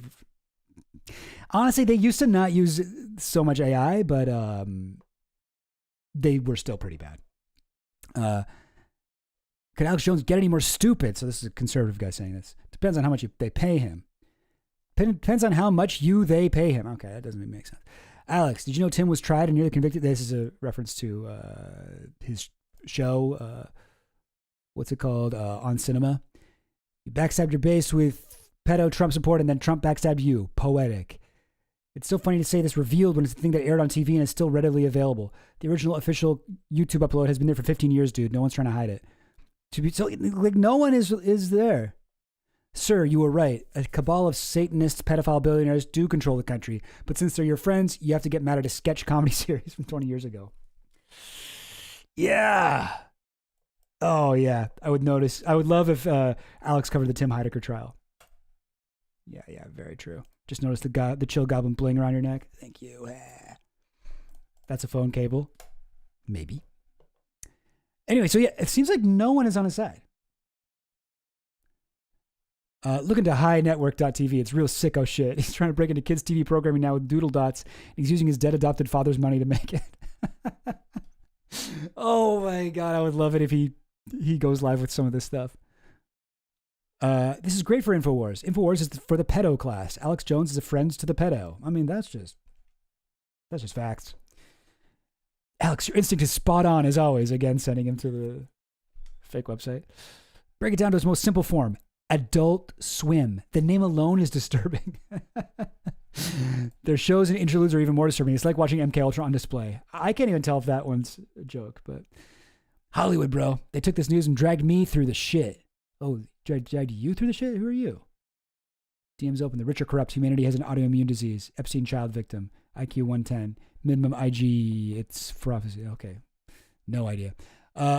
What a terrible person to do all these things. Nothing like his public... Awful people who made light of this stuff, and Obama above all. This guy is a little bit late to the party here. We're not talking about Obama. Obama's not really an issue at this point. What a terrible person to do these things. Nothing like his public persona when he's in childish mode. What? I knew then since I was a baby. All right, we don't need to be... Are you huffing glue in the same motel room as Alex Jones? Yeah, all right. Liar, you have to pedophile and a rapist. Info onion, low IQ. You're a liar, full of shit, pathetic loser. Trump and Netanyahu as Beavis and Butthead.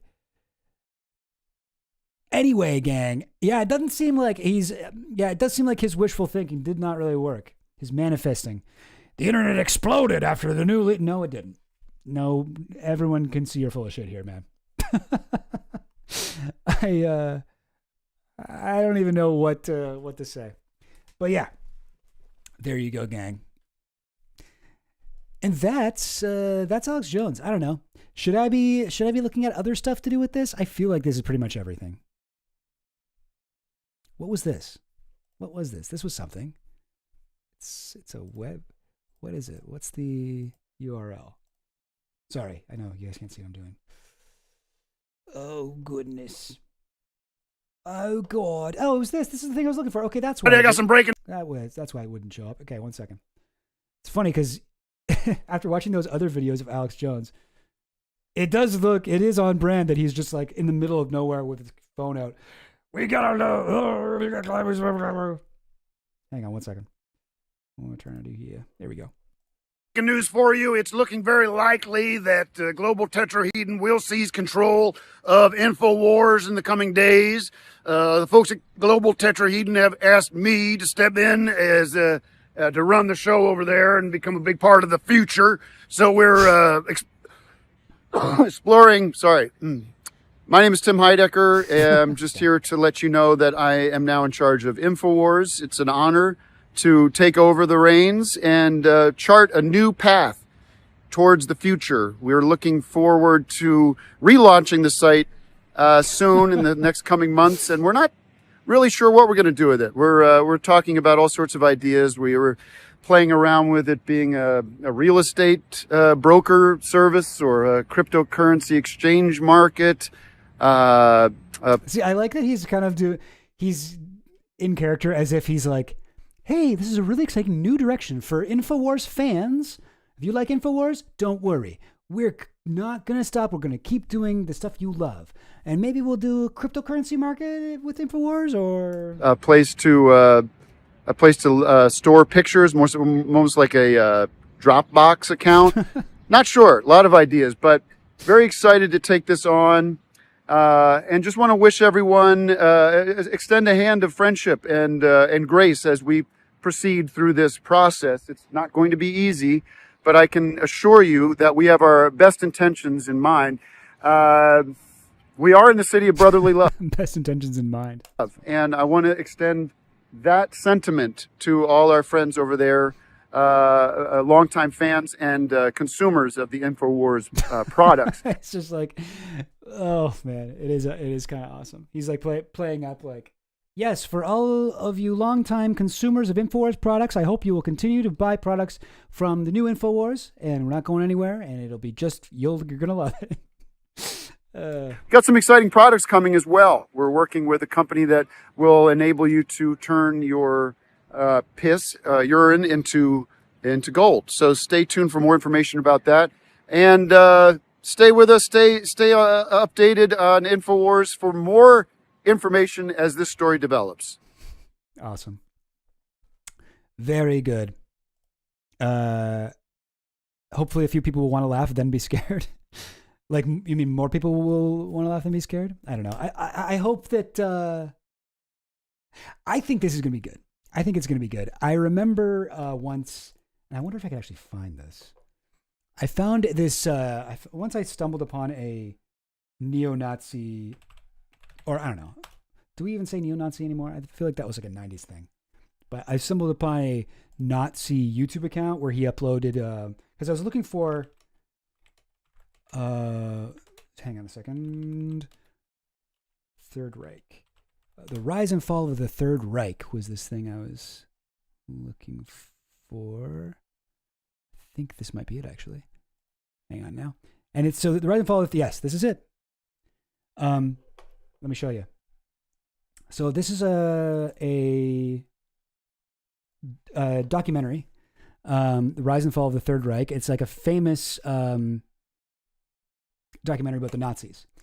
And it's not like pro-Nazi. It goes over the history of it. And it's like very in-depth. It's based on the book, that kind of book that's sort of become a meme because it's like a really good historical document. It's like really thick, but it's got like a big swastika on the front. And the people are like, you cannot read this book in public. Like, people will think you're a Nazi. Like, you kind of have to, it's a great book, but you got to like hide it. You don't even put it on your bookshelf. Don't leave it out on the coffee table. But it is a great historical document about the Third Reich. And I was looking for this documentary. I wanted to watch it. And I found it on this guy's YouTube channel. Still up. Still there. And I remember, let's see if this is still there. In the comments, I went down to the comments. And so this is not the guy who runs the channel. So this is the guy who runs the channel, liked the top comment. But it's pinned. This comment was pinned. So this is somebody commenting on the Rise and Fall of the Third Reich. And they say, look at now, who owns the banks? Who owns the entertainment industry? Who owns the pharmaceutical industry? Who owns all the major real estate? Who owns the major corporations? Who started a country in 1948 and stolen land? Why are so many countries suffering in depression and poverty while a certain few have it all? So very much anti-Semitism is the socialism of fools type shit going on here. But this is like even more disturbing because this is on a documentary about Hitler. So this is basically somebody saying, I love Hitler and I think the Nazis were right. Oh, is that right? The book's very good, but very dated. It's sadly very homophobic. Oh, weird. Well, like, so did they say that the Nazis were gay or something? Or yeah, no, I mean, I guess, yeah, that makes sense. But, to be honest, I haven't read it. Like I said, I was looking up the documentary. But, so yeah, I watched it. I remember I watched this years ago on this channel, and I scrolled down to read the comments, and I realized, oh, fuck, wait. This is a Nazi channel? This guy is a Nazi? And I went to his other shit, and I sort of had this fucking profound kind of realization. Oh, wait, is this all? Oh, wow. Okay, so he must have got copyright struck because he used to have way more. But all of his shit were clips of Nazis from movies. Now, this is a character, Karl Ruprecht Cronin from Hellboy, who is not a, like, this is a bad guy, right? Guillermo del Toro did not write this as a pro-Nazi story. This is a horrifyingly ugly, disgusting, like, guy. He's like covered in scars and stuff. He's sort of like sold his soul for, I don't know, eternal life or something like that. And I can't quite remember, to be honest, but he's like, and he's disgusting and he's gross, but he's like really brutal and he fights. What's going on with my camera here? He has like these fight scenes where he's got these kind of like knives that come out of his arms and he's like, blah, blah, blah, blah. But he's a big Nazi. And this guy uploaded all of his all the clips of all his scenes.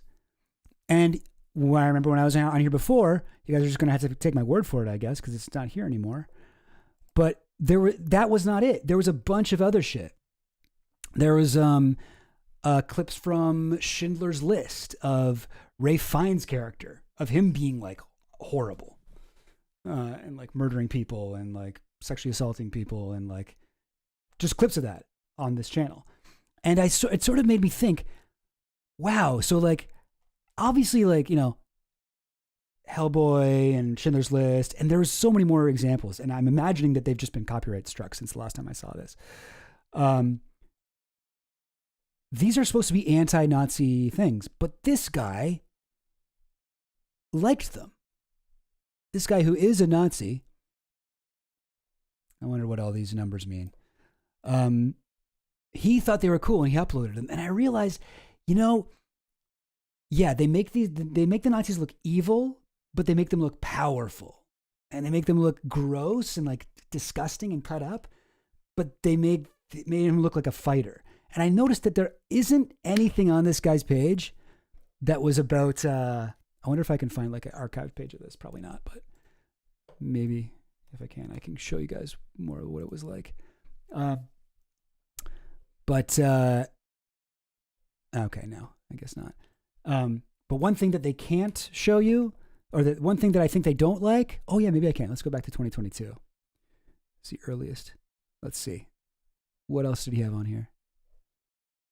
Sorry, I'm taking so long to get to the point. I'm sorry. I didn't mean for this to be such a long thing. But I think one thing that Nazis don't like is when you make fun of them. You know what I mean? When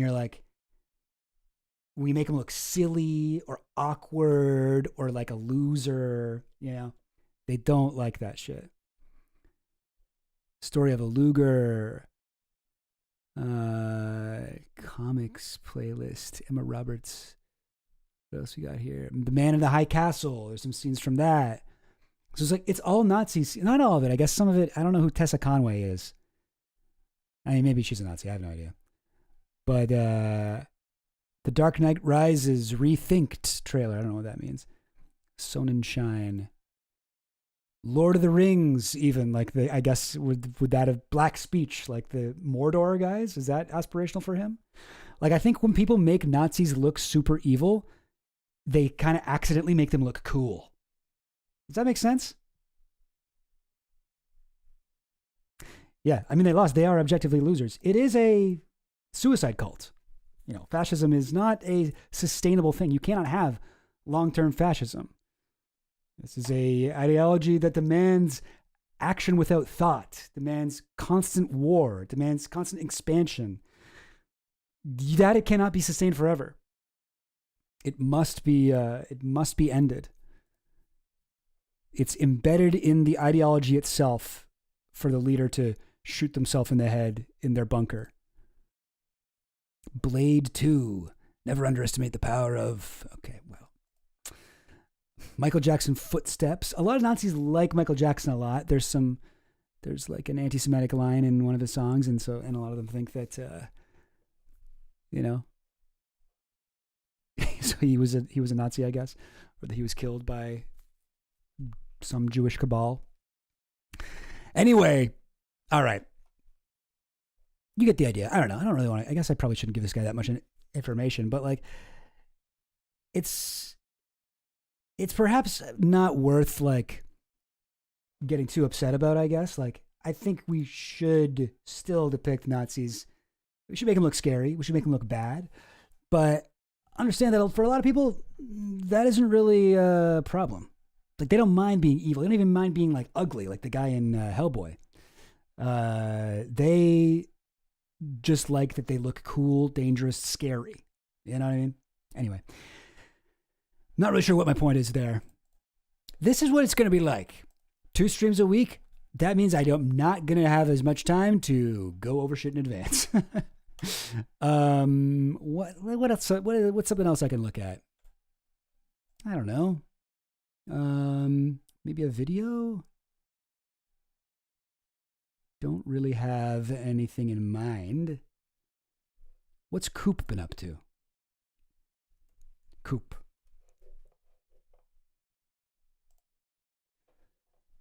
Coop. Oh, shit. Epstein's secret cloning project? Now this I gotta see.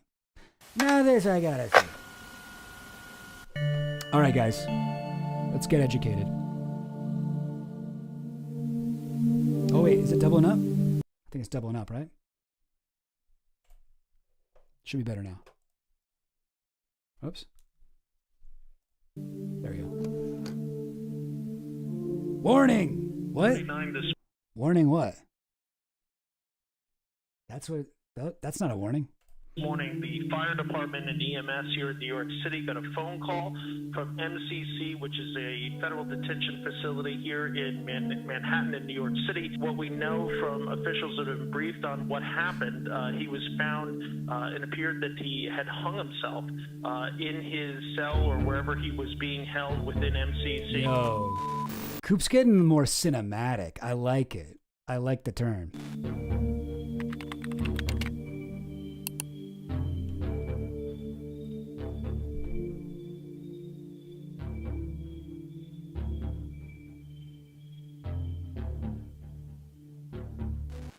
It's October 18th. Anybody use Yandex?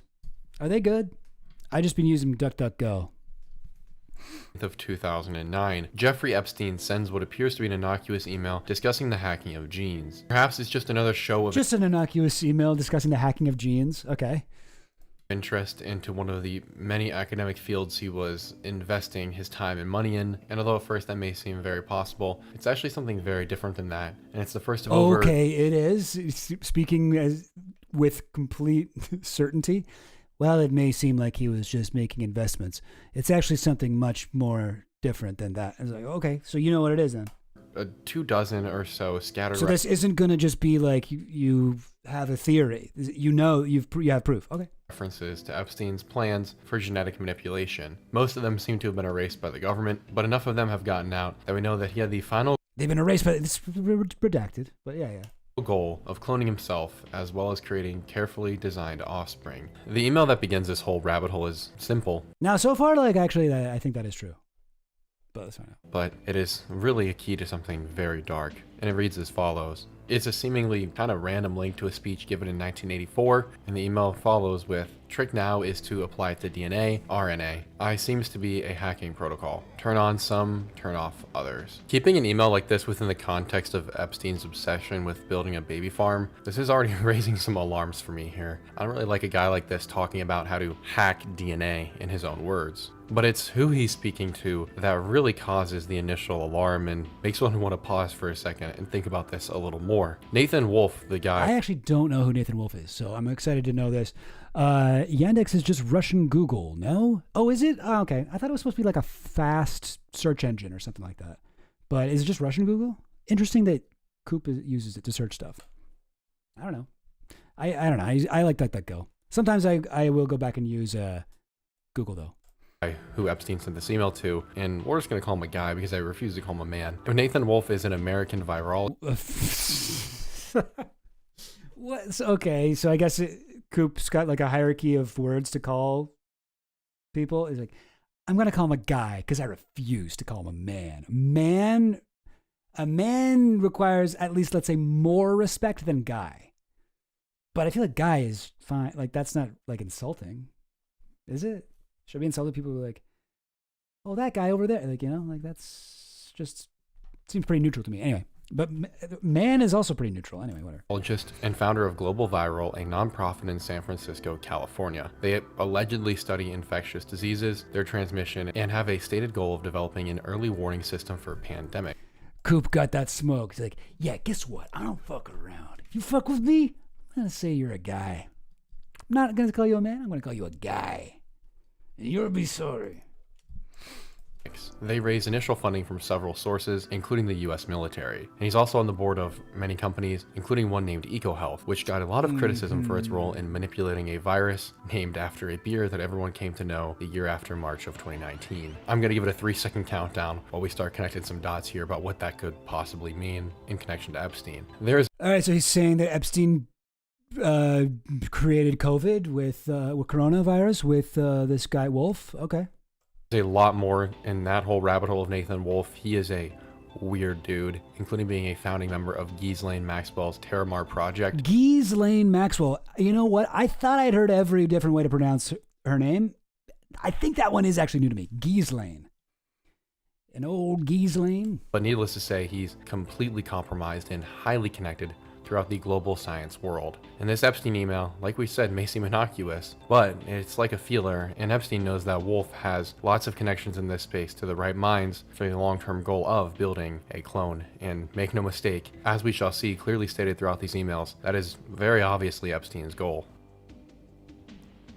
I mean, okay, so right off the bat, I'm just gonna say I don't know about this, but that would be pretty impressive if this guy was not only the genius that invented COVID, but also he can make clones. Because those are two completely different skill sets, you know?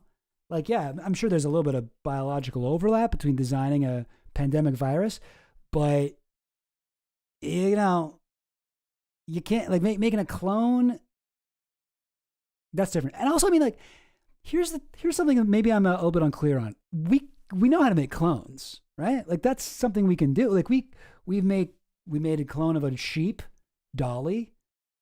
We made clones of people's dead dogs. You know, we've done that. It's just like we've found a way to get a cell to reproduce or whatever, and basically create a fetus, like in the same process as a birth, but with the living person's cell in it. We use like a fake, I don't know, zygote or whatever it's called, sperm or something. We take a little bit of cum, but we cut off its head and we make it so that it just kind of tricks the cell into reproducing. I remember reading about this when I was like 10 years old in Time magazine. Literally, I think I was 10. And I think that's the last time I really learned about this stuff. But from what I understand, like we can do, and we could probably do that with humans too. It's just that's fucked. And we don't, I mean, it probably has been done. I mean, I don't think it's that conspiratorial to think if the technology exists and we have like laboratories that can do it with dogs and sheep, you don't think anyone has done that with a human cell? Like, it can't be that different, can it? I mean, I don't know. It's just like it would be unethical. Like it has real ethical connotations, I guess. But I believe that it has been done. I could believe that. Knowing nothing else, I believe that that's done. I don't think that's what people mean when they say human cloning is real. Human cloning would be much more complex. Oh, would it be? Okay. So there is something about human cells that is different than like a dog or a sheep, I guess. That makes it different. Okay, sorry. As one might imagine, this is a deeply complex story, and credit is due where credit is due, and specifically I want to point out a man named Sayer G. I'm definitely not pronouncing that correct though. He has a great Substack where he gets into a ton of interesting stuff, and he has an article on this topic of cloning, as well as a Twitter thread where you can see his research in this as well. So just truly thank you to Sayer, because without it, it would have been way harder to get a grasp on this whole story. Thanks to Sayer for doing what he does, saying stuff. Wasn't Dolly notable because she actually survived long enough to be born, and most clones didn't at the time? Yeah, that's right. Yeah, she's the first clone that like lived. Dolly the sheep. But now I think they got that right because the people buy clones of their dead dogs. But I mean, again, I guess dogs and humans are. I guess I'll admit, okay, yeah, dogs seem different than humans. Oops. Stop it. But I think the best way to tell this story then is going to be by introducing some of the main characters in it first. Obviously we have Epstein, everyone's favorite New York financier, and Nathan Wolfe, the fellow we just introduced. But the other main players are a guy named Boris Nikolic, George Church, Brian Yes, I know. Okay, I know Nikolic. Bishop, Leslie Groff, Martin Nowak, and Richard Merkin. Brief introductions are in order, I believe. Otherwise, those are just names in a vacuum. Boris Nikolic is someone you might have heard of if you're into researching this topic. His name is in the files over 14,500 times, and he was Bill This guy was Bill Gates' assistant or something, but he's also got like Russia connects and like Putin stuff and what's her name? The girl who kissed Putin. Putin kissed or whatever. Gates' science advisor. He's a biotech investor, founder. Science advisor, right. A very wealthy dude. And one of the most telling emails that he sent to Epstein reads as follows. Next time when you see those beautiful, young, and gorgeous, just jump on them and deliver them straight to 71st. He's also the guy who introduced Epstein to Moot, the 4chan founder. And he was the guy who was like, it's got so much, 4chan has so much potential for manipulation. Like, we could really use it to affect fucking geopolitics. Like, he's that guy. So that's the kind of guy we're dealing with. Leslie Groff, this is Epstein's assistant. She's also pretty well known. She connected the kiddos and him and vice versa, and is one of several of Epstein's closest co-conspirators. All the videos and pictures of her having a normal, like, happy life and with like a loving family are just so chilling to me. I don't know. Like, oh God, I don't know. Like, it's just like I just feel like it's so strange to imagine being Epstein's like assistant and like booking his appointment, his massages and stuff, and like all this fucked up shit, and then just after it's over, just normal life. Isn't that weird? I mean, I guess that's, I don't know. I mean, I don't know. Maybe she was in some sense a victim as well, and it's good that she could have a happy life after that. But I do sort of think that she's one of the people that was not purely a victim, but was also a perpetrator. This whole story. She helps a lot with the management of Epstein's DNA and collections, which is just as horrifying as it sounds. Martin Nowak, and she did all Epstein's DNA and collections, which is just as horrifying. Did all this while being a mom. That's the worst part of all this. She was scheduling Epstein's DNA acquisitions. You're a bad mom. My mom never helped Epstein acquire DNA. As it sounds. Martin Nowak, he's a professor of math and biology at Harvard and known for his work in the world of evolutionary dynamics. He's also been put on leave twice. What the fuck? Completely useless science? And known for his work in the world of evolutionary dynamics. That's crazy. I mean, I don't even know what evolutionary dynamics are. Completely useless, and then in quotes, like, is this like a Christian, like, evolution is a lie thing, or like, what's evolutionary dynamics? What's so bad about it? Modeling evolutionary change using differential equations. That doesn't sound useless. It's mathematical evolutionary biology developed from research using differential equations to model genetic and phenotypic change. Thus, it differs from population genetics or quantitative genetics that focus on genetic. What are the odds that like Coop read this paragraph and understood it? What are the odds of that? Because he seems to have a fully formed opinion on this discipline, like as a whole. I mean, all right. Okay, Coop, sure. All right. I mean, I don't really care that much. Yeah, sure.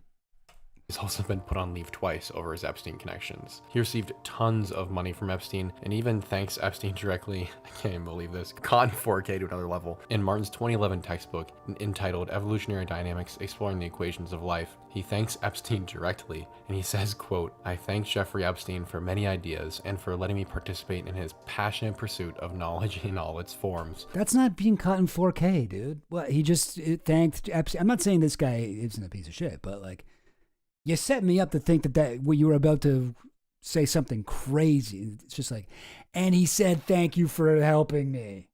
Yeah, obviously that means like, what? When you say caught in 4K, like 4K, that's a lot of fucking pixels, dude. That's a lot of pixels. And you don't need that many pixels for this. Side note, imagine This is fucking just words, man. That's bits. That's just a fucking tiny ass file. a student in a class and you're assigned that book and you open it up and see that written in there, that would make me wonder about the quality of the information, to say the least. No. Yeah, that would be weird. I will admit that would be weird. Max seems to be involved in a large portion of Epstein's genetics and cloning pursuits, and to that end, Epstein was obviously very appreciative of Martin's work, as he left him $5 million in his will. And his most well-known and/or disturbing Epstein email reads as follows: "Our spy was captured after completing her mission." And the response is, "Did you torture her?" Yeah, I think that one speaks for itself. I do think this one was probably an inside joke.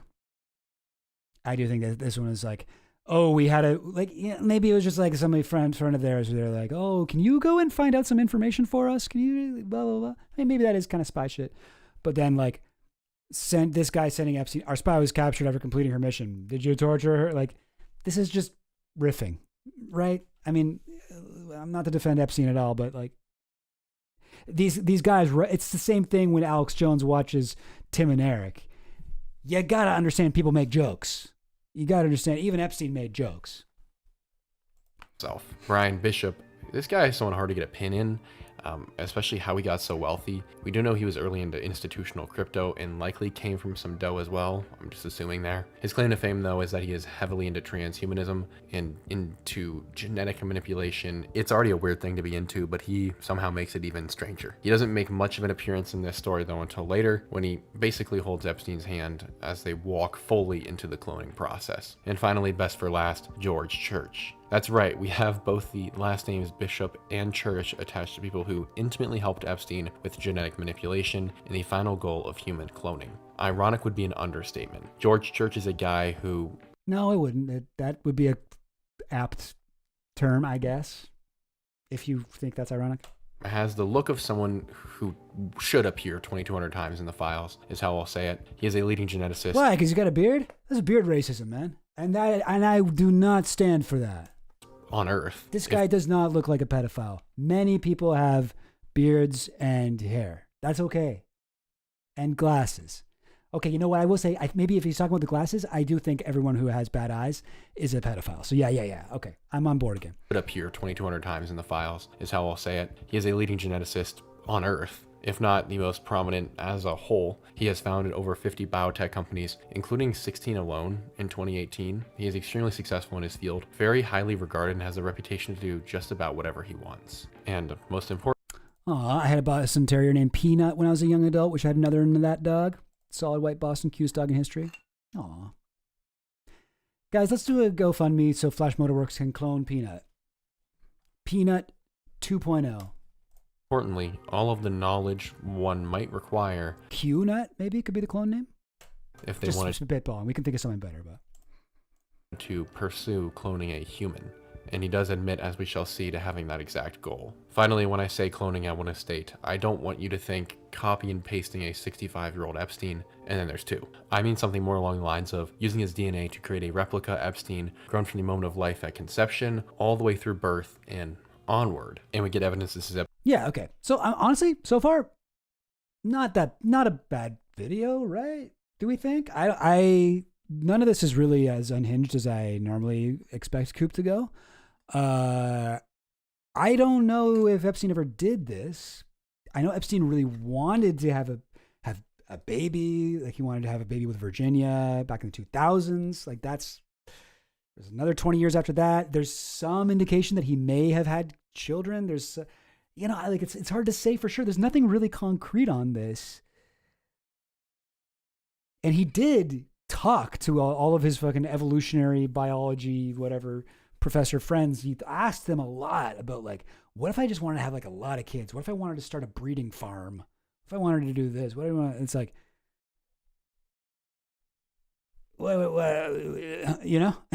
like that is something he did. So like, I don't think this is too tinfoil hat, if you ask me. So far, we'll see. We're only 7 minutes in. Epstein's goal is he also invests in the very real technology that allows for genetic alterations yeah, I think somebody mentioned before, when most conspiracy theorists talk about clones, they mean like, that isn't Joe Biden, that's his clone. And it's like, no. Unless Joe Biden was cloned the moment he was born, that is Joe Biden. If anything, it's maybe an android. Maybe it's a robot, or he's been MK Ultra, brainwashed. But It is not a clone. Because, yeah, clones got to grow up on their own. A baby in the womb and in the embryo state, famously done in 2018 by a Chinese scientist to massive outrage. Ironically, Oh, so they did clone a guy. I didn't know that. All right. So they cloned a Chinese scientist cloned a human? Is that what he just said, right?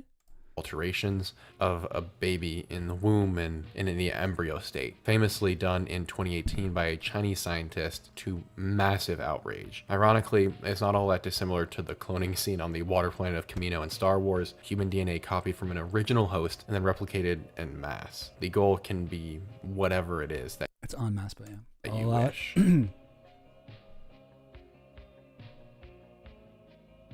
The journey there begins. are obviously a lot of potholes in a story like this. Yo, he's going cinematic with this. He's got like chapters. He had that cool intro. No, he's upped his game. Coop, I see the work you're putting in here, man.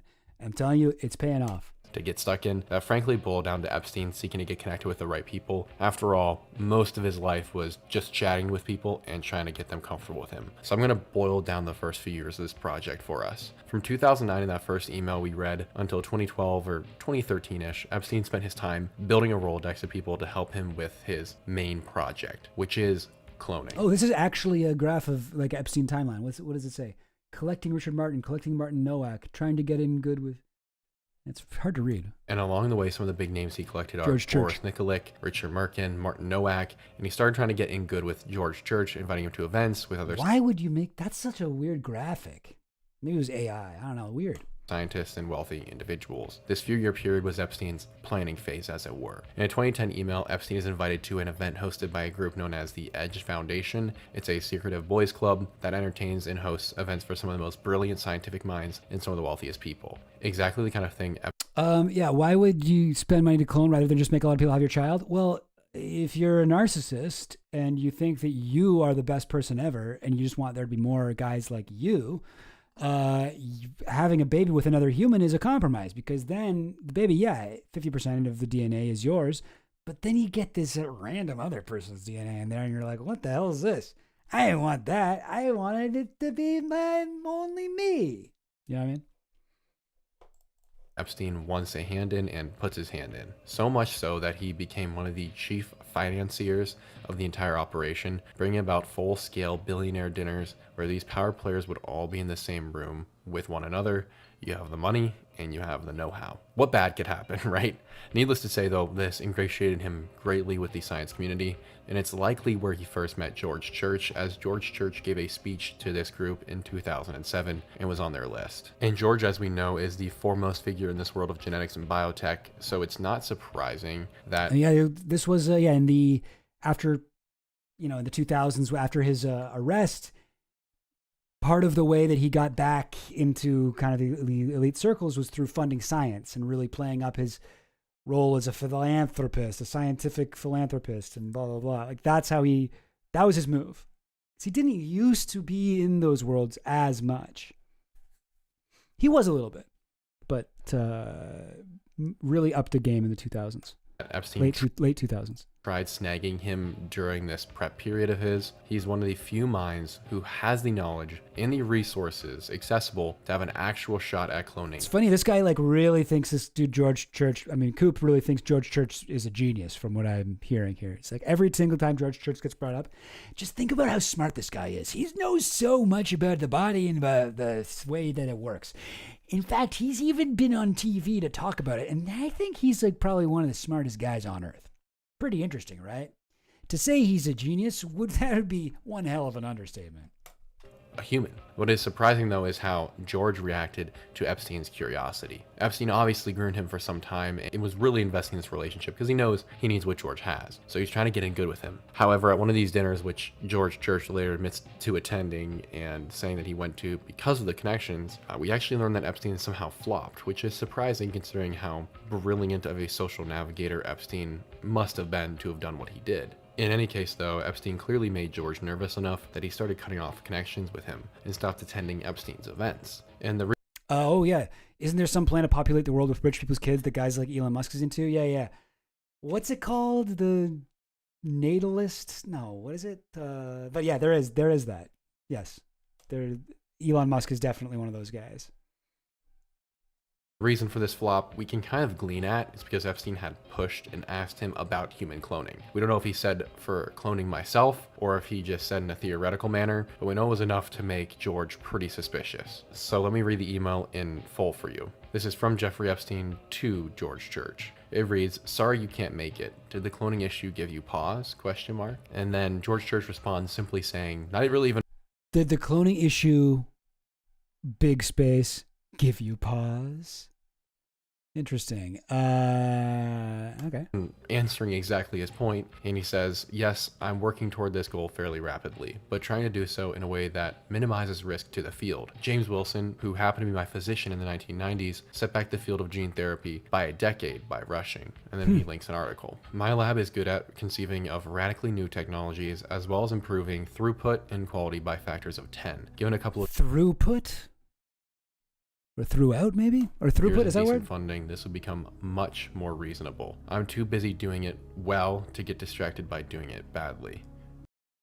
I'm too busy doing it well to get distracted by trying to do it badly. That's a real nerd trying to sound like an action hero, you know? He's like, this is a great line. But it's a little bit, doesn't really roll off the tongue. I'm too busy doing it well to get distracted by trying to do it badly. Actually, you know what? It does actually sound cool. I take it back. No, I think that was cool. George, hearing that. By the way, what's gene therapy? Is that the same thing as cloning? What's gene therapy? Gang, I'm not smart. I don't know these things. Medical technology that aims to produce a therapeutic effect through the manipulation of gene expression or through altering the biological properties of living cells. Okay, modifying human DNA. Is this gene transfer? So is that like a transhumanist thing? Like you would do this to somebody who's already alive? It's not about like cloning or making you would do, or is it? Or I don't know. I don't know, guys. Clone. Human cloning and genetic modification. Molecular cloning. Okay, so there is a cloning aspect to genetic engineering where you clone I guess parts of the DNA. Eugenics. Oh, is that what it is? This is gene therapy. So this is something you do to like babies or something? I don't know. I don't even really know what I'm looking for here. Adding new genetic functions to mammalian cells.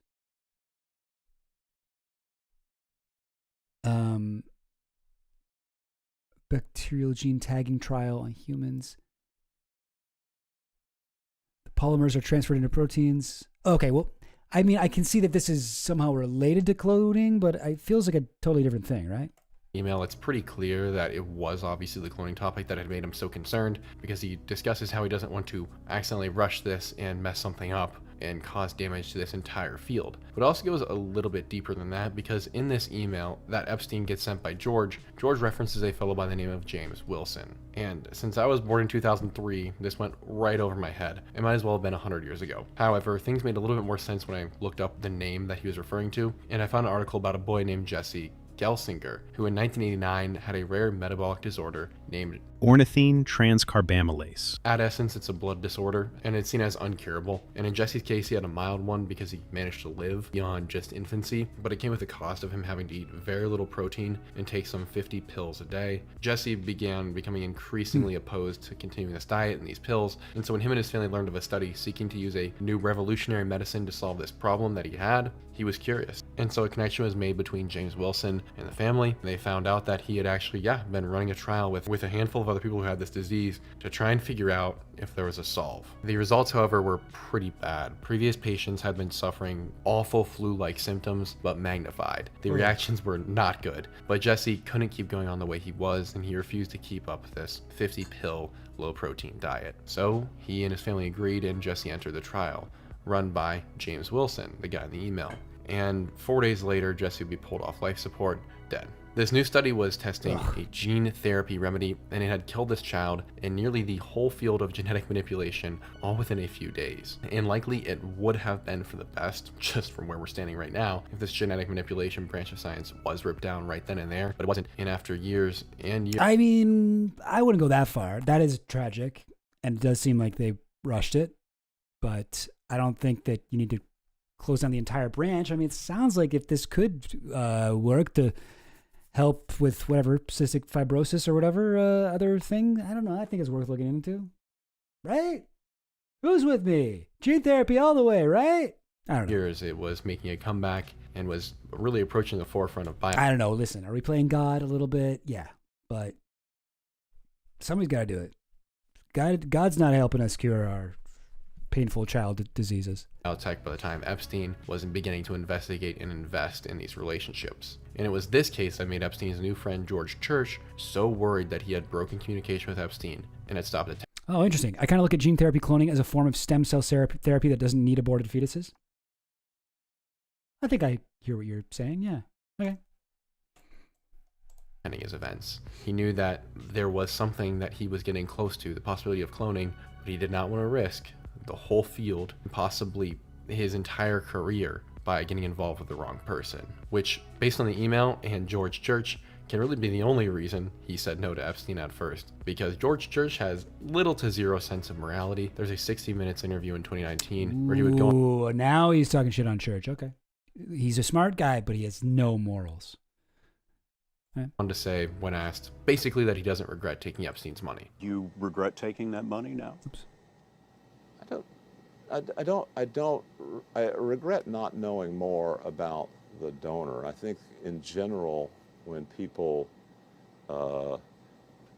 so-called tainted money can be used for good. This is all to say, though, I'm applying some of my own understanding to this because obviously we only have fractions of the information we really need. So if this is exactly true or not, I don't know. But whatever other context we're missing clearly comes to the conclusion that George Church changed his mind about Epstein and was suddenly okay with working with him and saw that this could be something great for his efforts because Epstein had the money and he had the know-how. And here I speculate we're missing a portion of the emails because Epstein was able to revive the relationship with pretty much no difficulty. I wonder if there was something that happened before this in the conversation or some IRL talks that happened that we just don't know about. But in any case, whatever happened paid off. George is now on Epstein's side and he now has the biggest and most prominent mind really in genetics to help him build this.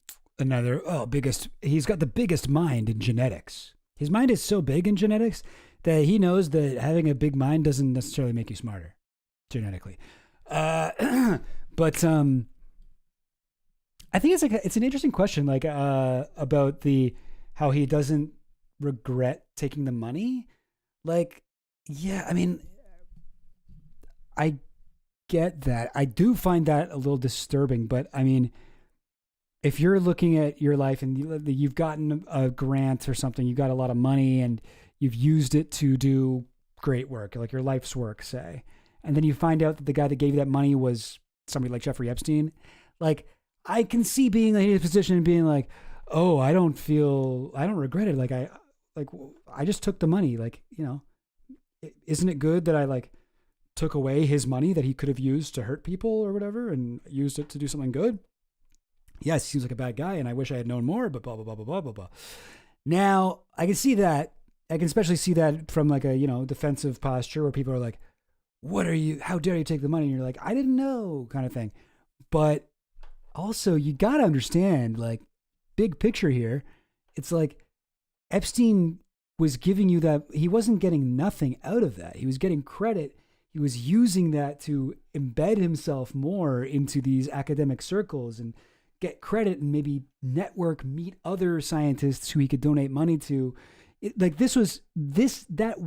So spending that money on your research did help Epstein, and it put him in a position to, take advantage of other people and to traffic people and whatever. You have to. It's like when Bill Clinton talks about it and he's like, I didn't know him. We didn't even go anywhere. We barely knew each other. I met him 3 times. Barely remember anything about him.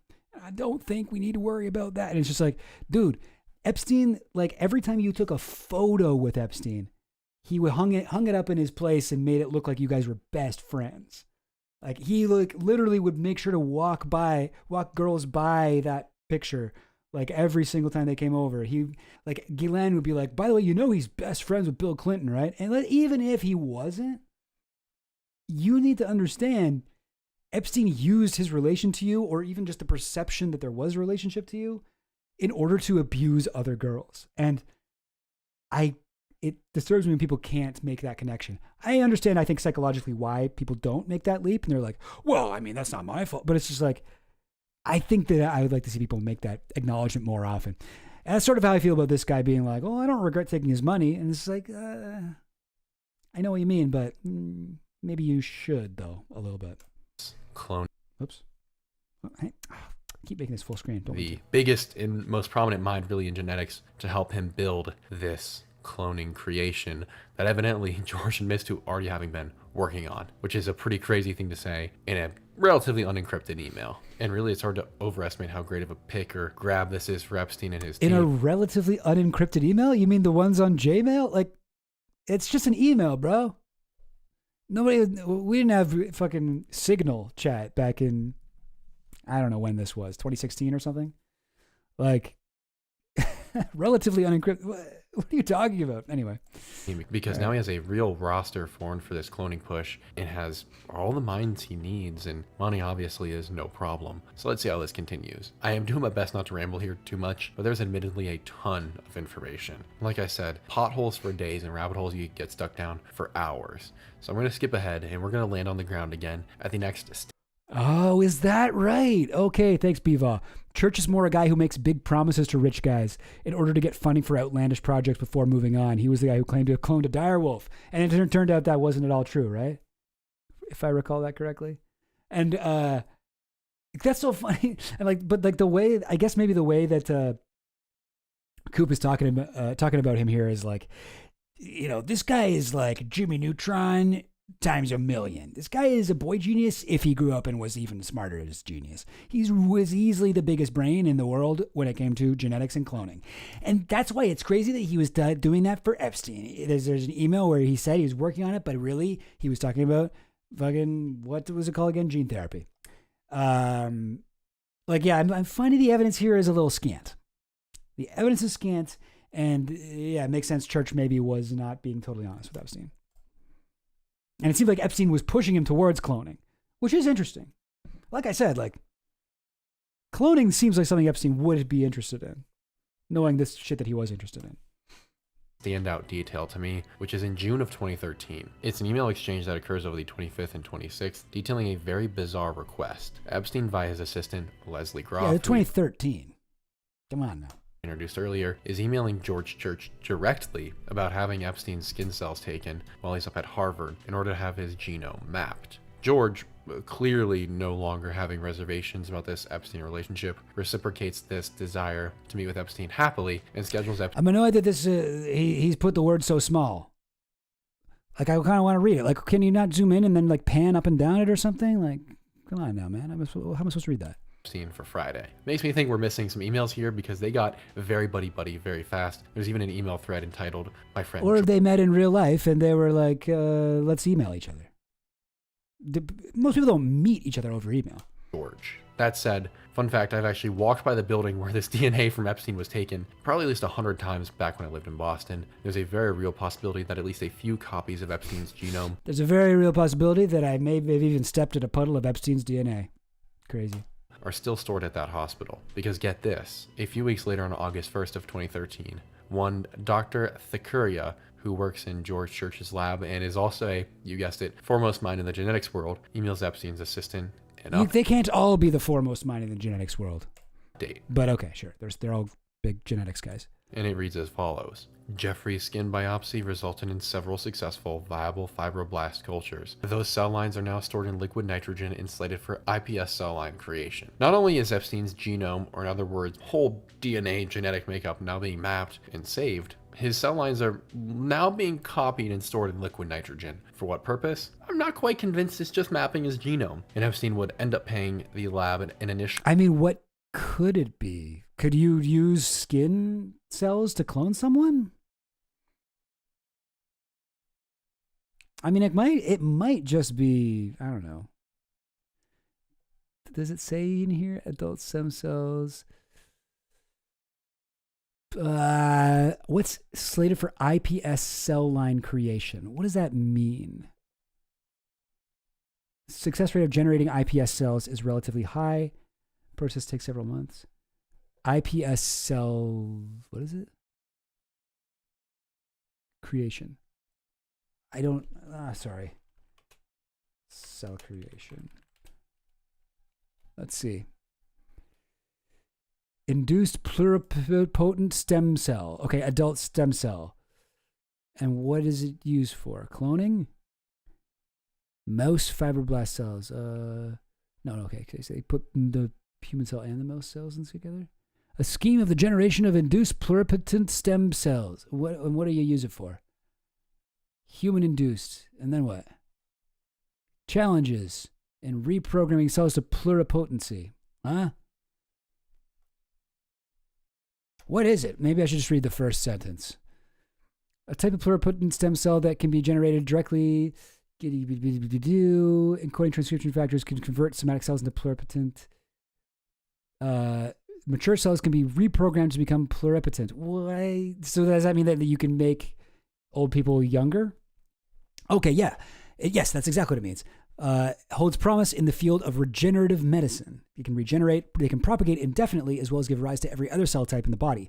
Oh, okay. So yeah, you get your skin taken off. They make a little pluripotent, whatever it's called, and they put it back on your skin, and then it keeps multiplying and becomes every cell in your body. Like it takes over your body basically, and then it's like, I'm a lot healthier now. Oh, nice. Hey, I'm technically a totally different person because my cells have been eaten alive by these other cells. But that's cool. Oh. So the reason there's a lowercase i is because of the popularity of the iPod. Awesome. Very cool. Anyway. All right. But that's not cloning. That ain't cloning. $8,000 just for this. I don't like Epstein mapping his genome, period, but I don't think any... Oh, interesting. Okay, I've seen this picture. The image of the mouse they grew a human ear on. Is that the same thing then? That's pluripotent cloning, whatever. Oh, yes. Okay, I see. That makes sense. Wow, interesting. Coop's going to end this video by saying all geneticists should be locked up. Yeah, probably right. I think all of our doctors should be Christian priests. I think that's what he's going to say. Here's my favorite. Now, for the record, the trumpets of Revelation are very biblical, are very real, and I do believe that they will happen. There you go. There's a little Coop quote for you. And, Behind the Bastards covered church before? Oh, really? Okay, I'll check that out. He creates startups all the time, jumping on whatever cloning fad arises. He's highly intelligent, but is also a great self-promoter. Interesting. Okay. Anyone really believes that's all he's doing at this point. The bulk of the communication here is now going to shift from George Church himself to one of his top guys named Thackeria, the one who was just communicating in that email. Thackeria seems to have some weird relationship with Epstein, and I'm guessing... He's going to be like, Thackeria seems to have a weird relationship with a goat. I was like, oh, okay. A goat, eh? The plot thickens. There's some in-person conversations that we're never really going to know the full details of, because Thackeria tells us that he's doing this all pro bono or for free. And once again, this is a place where I'd love to have been a fly on the wall for those conversations. What it really is, and why this is all being done pro bono, is because by not accepting payment, there is no paper trail for this work Epstein is having done, and it's just about as off the books as one can get. And to practically anyone else... The Wire is so good, by the way, that show. Have you ever seen it? Have you ever heard people say that it's good? Because if you have, then they were telling you the truth. The lab, this would just seem like another genome they get to map. To further this idea, 8 months after this exchange takes place, Leslie He's Grubb... like supposed to be a guy doing like genetic research, but he's just looking at like microfilm. Awesome.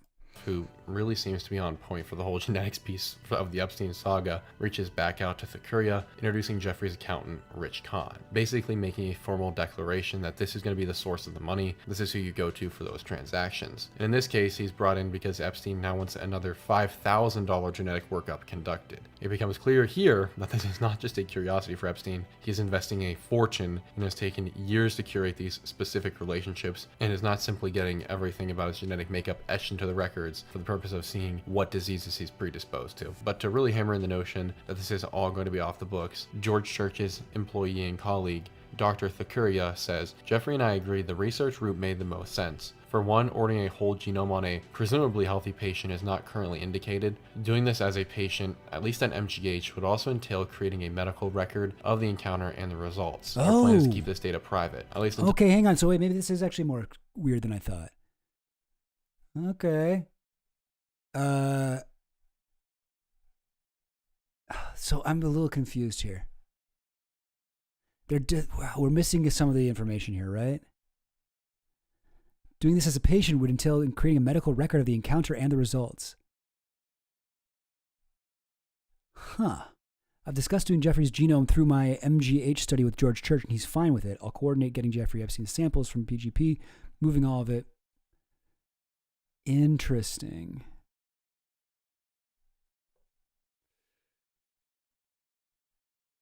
And yeah. Okay. Until he has a chance to review with me. So for this reason, we also agreed to go the research study route with his genome. In other words, we're doing this in a way that creates no records, no patient intakes, no forms. No one really at Mass General Hospital, except for these guys, is going to know whose DNA this is, whose genome this is, and what the purpose of it is. And it's going to be mixed in with a large batch in another research study. A hunk of genetic code going completely unnoticed, only known to a select few. I don't think this is just a genome mapping project for the sake of finding out what diseases Epstein is predisposed to. And so it's great to see America's top medical minds here breaking laws, bending rules, and bending over for a known child raping trafficker. This exchange really does say more than most. I'm quickly going to interject here. If you are noticing how we're having to jump around now, sometimes weeks to months between emails, this is because we have a huge number of holes in the record. I've hinted at this, but it's worth saying. If I were to bet there's a whole catalog from beginning to end of hundreds, if not thousands of files that prove this whole narrative, but through the FBI's negligence, a few have slipped through, so we know enough to prove that this is going on. But my goodness, is it bizarre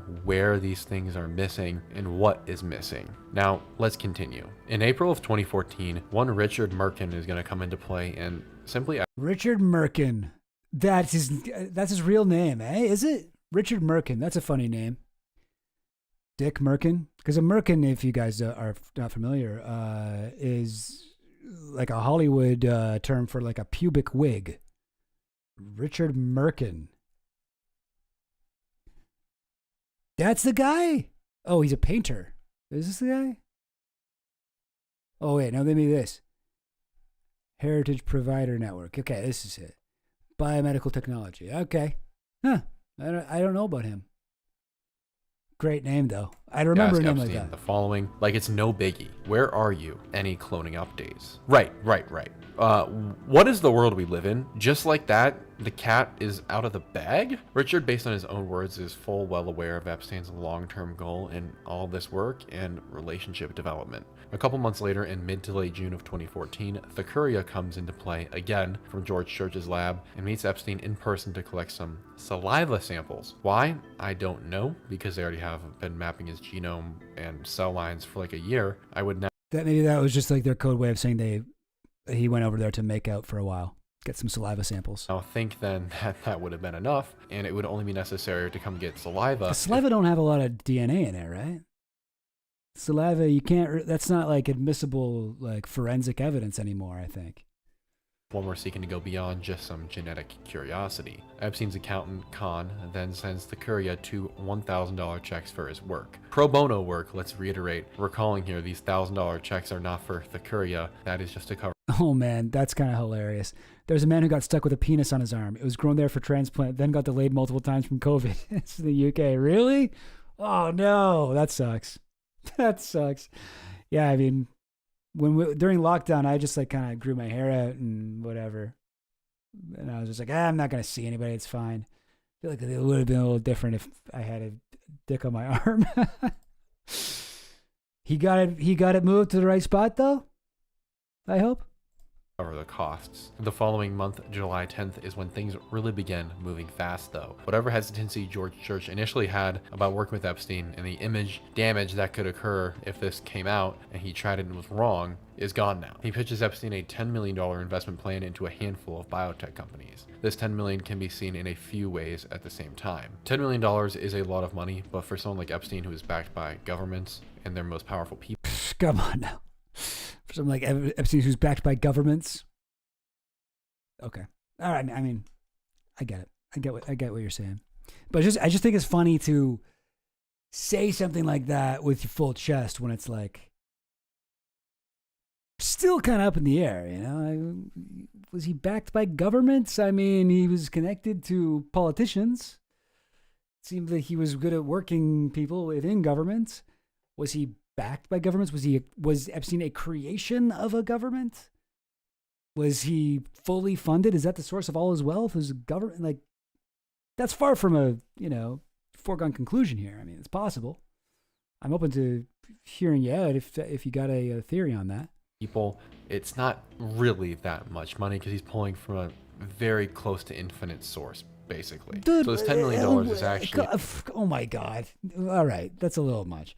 But mostly though, I will give Coop credit. I don't think this is that bad of a video. I think this is pretty good. Occasionally he is annoying me a bit, but no, it's interesting. And I didn't really know that. Is that a penis on your arm, or are you just happy to see me? It's like, no, this is gene therapy. I have a penis growing on my arm.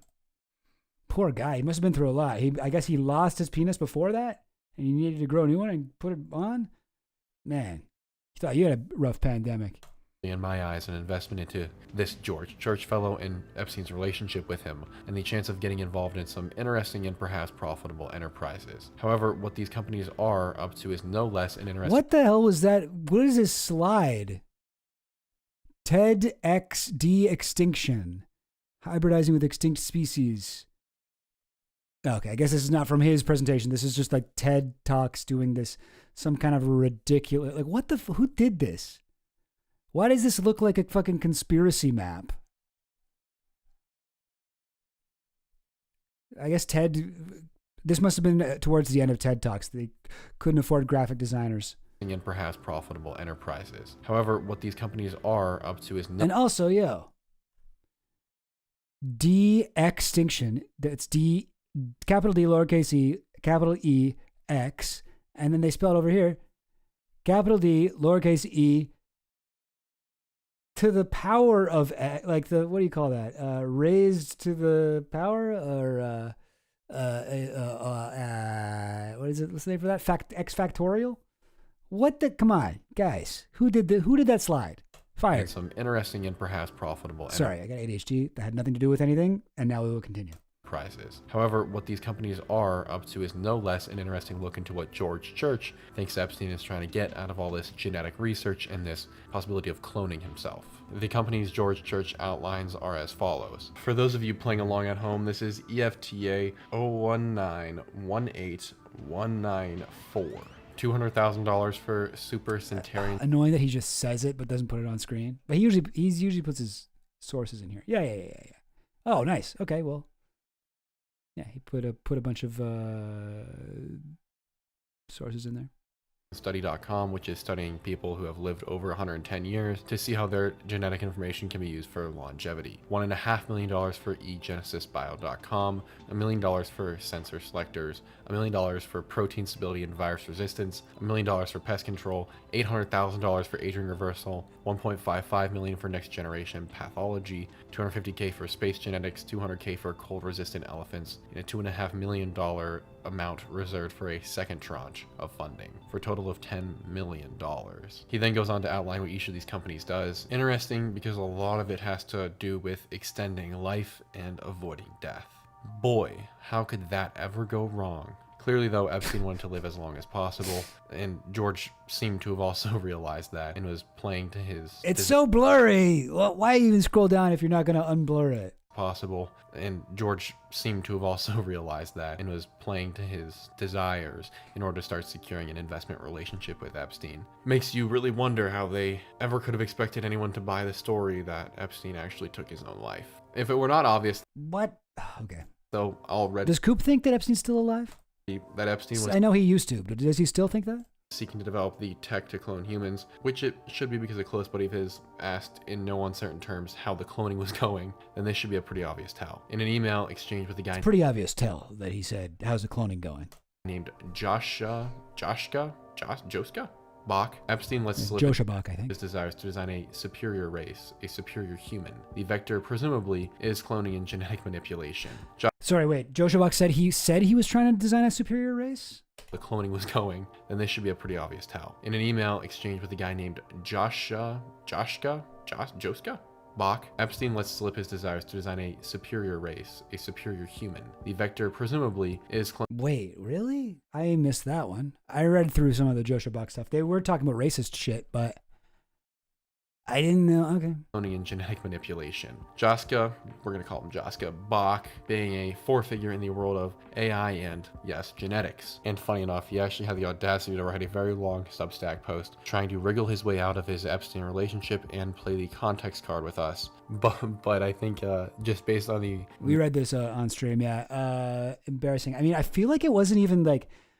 It's not even... People weren't even really upset as much with him that he messaged with Epstein. I mean, I'm sure people were, but like the main thing was what he was messaging with Epstein was like, yes, black people are genetically dumb and white people are smart. And that's what I think, and that's what's true. And from what I recall, much of this thing was about that rather than just like, listen, I didn't know about his thing. It was just like, I'm not a racist. Massive essay he wrote to Epstein and Epstein's reply that, come on, son, why even try and deny it at this point? I'm going to read now Epstein's words here wholesale. Let me repeat Epstein's words. Jeffrey Epstein replies saying the following to Jaska Bach's very long email. What I like is the idea that Übermensch could be the melding of humans put together. Whoa, yeah, so he's using a Nazi term. Together in one brain, an increased motor system, an increased awareness, and increased status calculator. Parentheses, blacks, Jews, women, close parentheses. Übermensch could be the combination of the best humans, not the best of a species, race, or gender. Fun idea, we can call it... I think he's saying specific race or gender. Superintelligence or uberintelligence. All right, man. So many things one could discuss. All right, man. I mean, what the fuck is this? I haven't seen this one. That's wild. What I like is the idea that Übermensch could be the melding of humans put together in one brain, and increased motor system, and increased awareness, and increased status calculator, blacks, Jews, women. What the fuck is he talking about? Increased awareness. Oh, is blacks, Jews, women, is that supposed to be like an increased motor system, blacks, an increased awareness, Jews, an increased status calculator, women? Is that what he means? Or, because I don't know what... Why did he put those in brackets? Übermensch could be a combination of the best of humans, not the best of a specific race or gender. Fun idea. We can call it superintelligence or uberintelligence. I don't know what that means. Is he talking about cloning, or is he just... I don't know. Put together in one brain. It almost sounds like he's talking about a computer thing. Was Joshua Bach, am I wrong? Was Joshua Bach not just an AI guy? Cognitive scientist? Artificial intelligence, mental representation, emotion, social modeling, multi-agent systems, and philosophy of mind. So he's not doing cloning, right? He's like a brain guy. Okay, evolutionary dynamics, maybe that could be something, but that's still not. Cyber animism. Consciousness may be a form of self-organizing software that exists not only in human brains, but potentially in artificial systems and throughout nature. Principles of synthetic intelligence, consciousness and free will, philosophical views associated with Jeffrey Epstein. Yeah, I don't think it's true that this could have been a cloning thing. I think he's talking about like maybe some kind of brain, some kind of like AI program. Because why would he, as I think he says, Joshua Bach was, how does he introduce Joshua Bach again? Then this should be a pretty obvious tell. In an email exchange with a guy named Joska Bach, Epstein lets slip his desires to design a superior race, a superior human. The vector presumably is cloning and genetic manipulation. Jaska, we're going to call him Jaska Bach, being a four-figure in the world of AI and, yes, genetics. And funny enough, yes. Genetics, is he though? That? Genetics. Forefather in the area of AI and, yes, genetics. I mean, the word genetics isn't on his Wikipedia. I mean, like, hey, I'm not an expert in Joshua Bach stuff. I just did not know that he was cloning guys like that. I think this is just fucking, I don't know. I would have to read the long ass email that Josha sent him that he's responding to. But I think this is maybe taking it a little too far. Fun idea. We can call it superintelligence or uber intelligence. All right, man. So many things one could discuss there. All I'll say is this. Further proof of his desire to design a supreme entity by manipulating genetics, and a very clear push to do so. The next item worth discussing is Epstein's claim. Why that clip? Why the clip of this guy getting interviewed? And a very clear push to do so. The next item worth discussing is Epstein's cloning attempts in a series of emails in 2018. And now, before I read this next part, we're going to be super. Sometimes editing videos is just like, I gotta find some clip to put over this part. It doesn't matter. Whatever. Throw this one in. Forward almost 2 years till 2018. And the reason we have to do that is because, once again, it seems like all of the emails in between these instances are gone. And whatever we have now is what managed to slip through the grasp of the AI systems and the people who combed over these files. Thankfully, they missed it, because what we are seeing is wild things that are being written to and by Epstein. On October 31st of 2018, the following email is sent to Epstein from Barnaby Marsh. It says the following: keep an eye on this guy, one of George Church's students. He's a very good creative mind and is not afraid to break rules, ... rare ... Let me know if you want to meet him sometime. Parentheses, treat as confidential. And then it is followed by a forwarded email from a Lee Ji Huak. That's definitely not how you pronounce that name, but it's a forwarded email from him discussing how he's developed some new tech and is in the patent application phase for something related to the genetic world. So a couple of questions. One, what? Did this guy just admit that Epstein is wanting to have good creative minds that are not afraid to break rules? I'm so annoyed by how he does this. But okay, keep an eye on this guy, one of George Church's students. He's a very good creative mind and is not afraid to break rules. Rare. Let me know if you want to meet him sometime.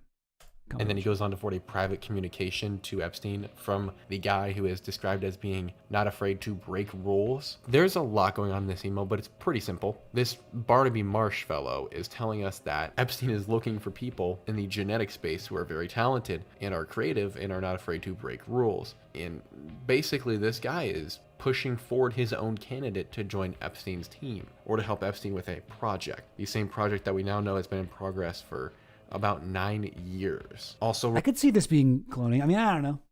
Or some sketchy genetic eugenics type thing that Epstein wanted to do. But it's hard to say, right? Like, we know, like, it seems like something that Epstein would be interested in. It's so funny that all Epstein's like friends that he thinks are the smartest people on earth are like these famous like pop, science guys, Lawrence Krauss and whatnot. But like, yeah, or like, George Church, obviously. But like, I don't know. It's hard to say. I don't think we can jump without any actual information, any evidence. I don't think we should make the jump to be like, oh, yeah, no, it's cloning. He was trying to clone himself. He was trying to repopulate the earth with only versions of Jeffrey Epstein.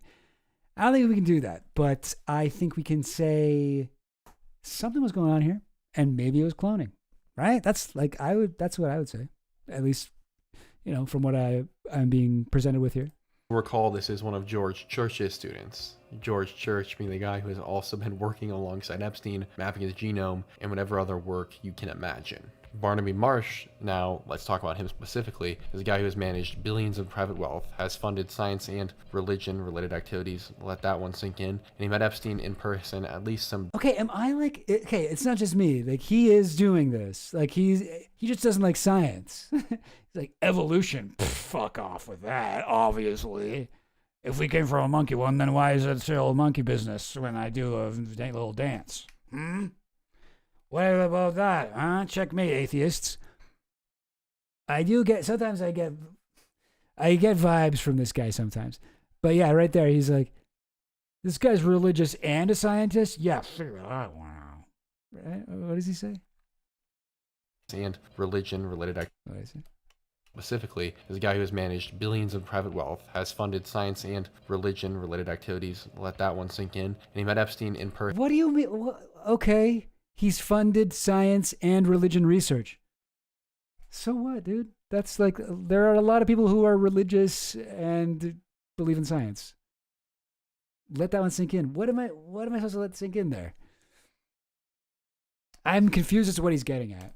at least some 24 odd times. He's also stated that he would go to Epstein's stuff because it was full of billionaires and academics. You know, guys, he's just there for the ambiance, he might say. So when Barnaby forwards Epstein this email about a scientist named Li Ji Huaq, we should all be alarmed because he is more than talented. And now we can't say whether or not Lee was brought on board until we have all the files, but I can say he certainly has done a lot of work in the genetics field since this email was sent, and would certainly be a valuable asset in Epstein's endeavors. Keep Huaq, I'm calling him that, I don't know how to pronounce the word. It's like Hyuk. Mind though, because we are going to bring a second track up alongside this to see how incriminating this whole thing is starting to look. July 19th of 2018, a guy named Austin Hill, the founder of a crypto company named Blockstream, emails Epstein introducing him to someone named Brian Bishop, who we went over at the beginning already. He, as we know, is deeply involved in biohacking, transhumanism, and wants to design babies, but not the conventional way, let's call it. And a day after Austin Hill introduces Epstein and Brian Bishop, there is a sales pitch that Epstein receives for the making of a designer baby, which uses tech like CRISPR to edit the DNA of a child, hence designer baby. It's extremely illegal, deeply unethical, morally wrong, and only God will be able to help us if we go down that path. But right here in this email, Epstein and Brian Bishop are talking and actively planning on how to do this. Let me just read some excerpts from these emails because they speak for themselves in clear terms. Jeffrey, here's a deck about my designer baby project. I have talked with Austin again, and we have a series of questions about how serious you are about wanting this and what the ground rules are for me even exploring this with you and getting to next steps. Good for Coop on just reading that, giving that line one take and not going back to say it second time. Let's just hear it again. The ground rules are for me even exploring this with you and getting to next steps. Most of the questions are around your requirements for secrecy and privacy, specifically regarding reputational risk and also my financial investment. I think there would also need to be some understanding about goals and feasibility and different results. I propose another call on Monday in the afternoon to discuss these issues. Please propose a time. Thank you, Brian. Oh man, there is interesting shit in here, eh? And then he skipped over this paragraph, but I think that one way this could be done is under the banner of my Designer Babies project, since the other deliverable is similar and shares so many of the same procedures and lab requirements. This might offer a sufficient level of deniability. That's crazy. So like Designer Babies is already kind of fucked up, I feel, but it seems like there's something even worse that they're talking about. Maybe cloning. They're talking about, like, we'll use the lab to do it, and then we have deniability. If anybody's like, wait, what's that? We can just be like, it's a designer baby, not a clone or anything like that. Right? Like, that's, I don't know. Am I jumping to conclusions here? Yeah, that's interesting. So much in there. Okay, wow. Not only is designer baby making illegal for obvious reasons, what they're hinting at, I think it's pretty fair to assume, is cloning, because that is Epstein's end goal as we... Are designer babies illegal? Because it seems like they were saying they would use that as a whatever, like a cover. So that doesn't really make sense. Designer babies illegal.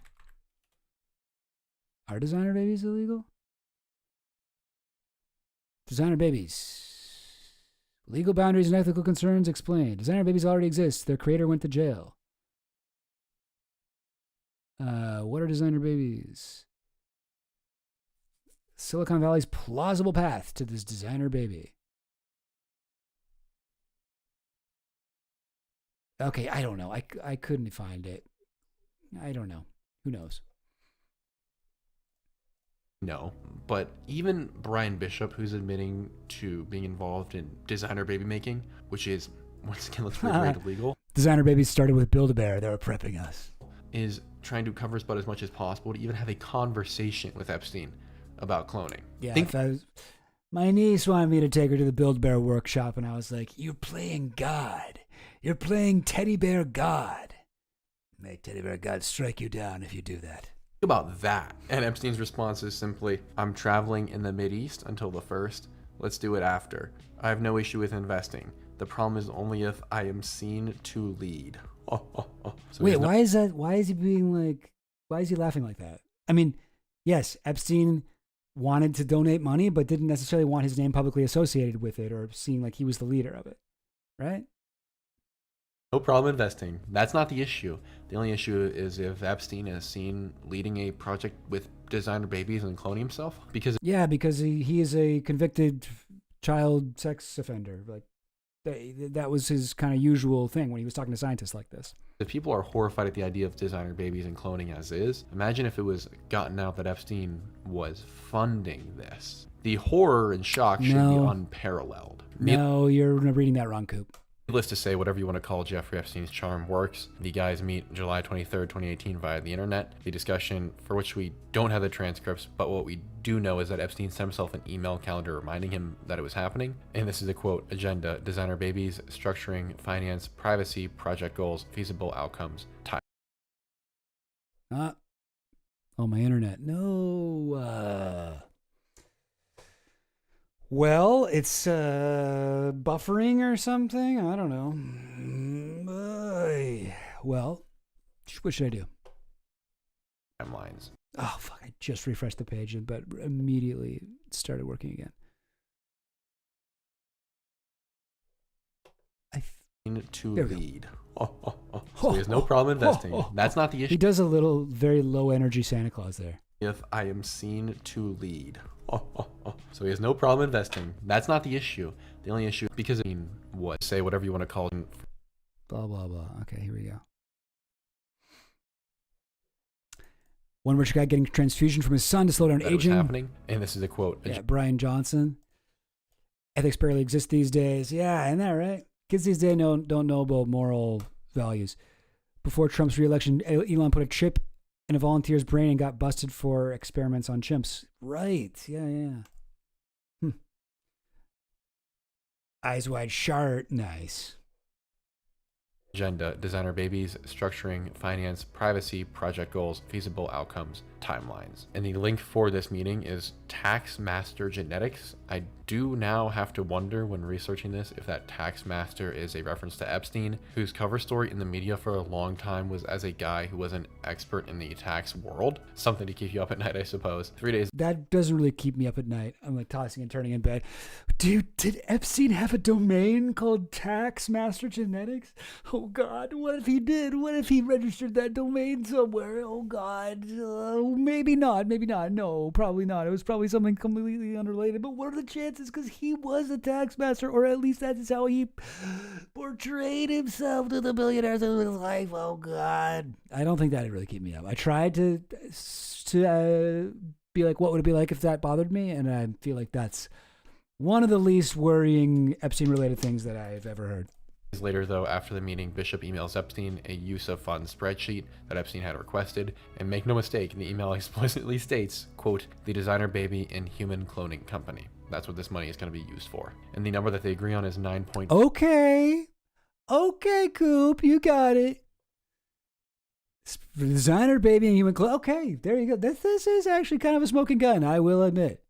This gets us out of our self-funded garage biology phase to the first live birth of a human designer baby and possibly a human clone within 5 years. Once we reach the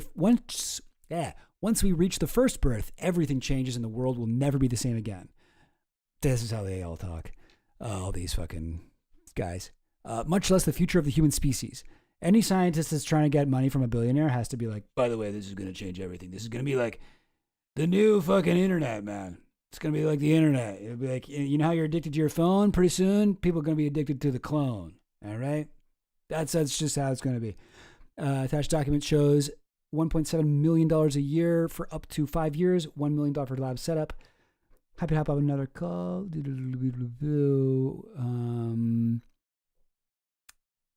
Wow. First live birth. Okay.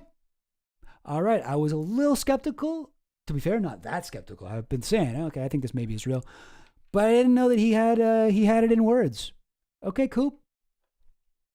I doff my cap to you on this one. It does seem like he was trying to get a human cloning company off the ground. $5 million. Poor Epstein. No rush in 2018. If only he knew. You have a year to live. August 28th. You will be dead in a year. The run rate for the new investment is 5 years, and the goal is obviously to edit human DNA and clone humans, specifically Epstein. And a direct quote from specifically, but that isn't in here. That isn't in here. Doesn't say specifically Epstein. You're adding that. This is why he makes the text so small. So you just got to listen to him when he's talking. Okay, I guess it's no. It doesn't say that. but it bugs me because it's like, I mean, I don't know, Coop, or I guess he kind of got it from this guy, Sayer G. Like, this is something. Like, it's something.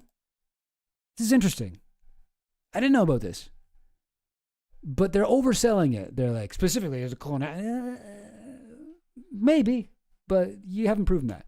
The following from Brian Bishop in reference to the money. Quote, "This gets us out of our self-funded garage biology." Oh, yeah. Makes me think of that clone room from Aliens 3, but of Epstein's. Yeah, I think that was Alien 4. Resurrection, Alien Resurrection.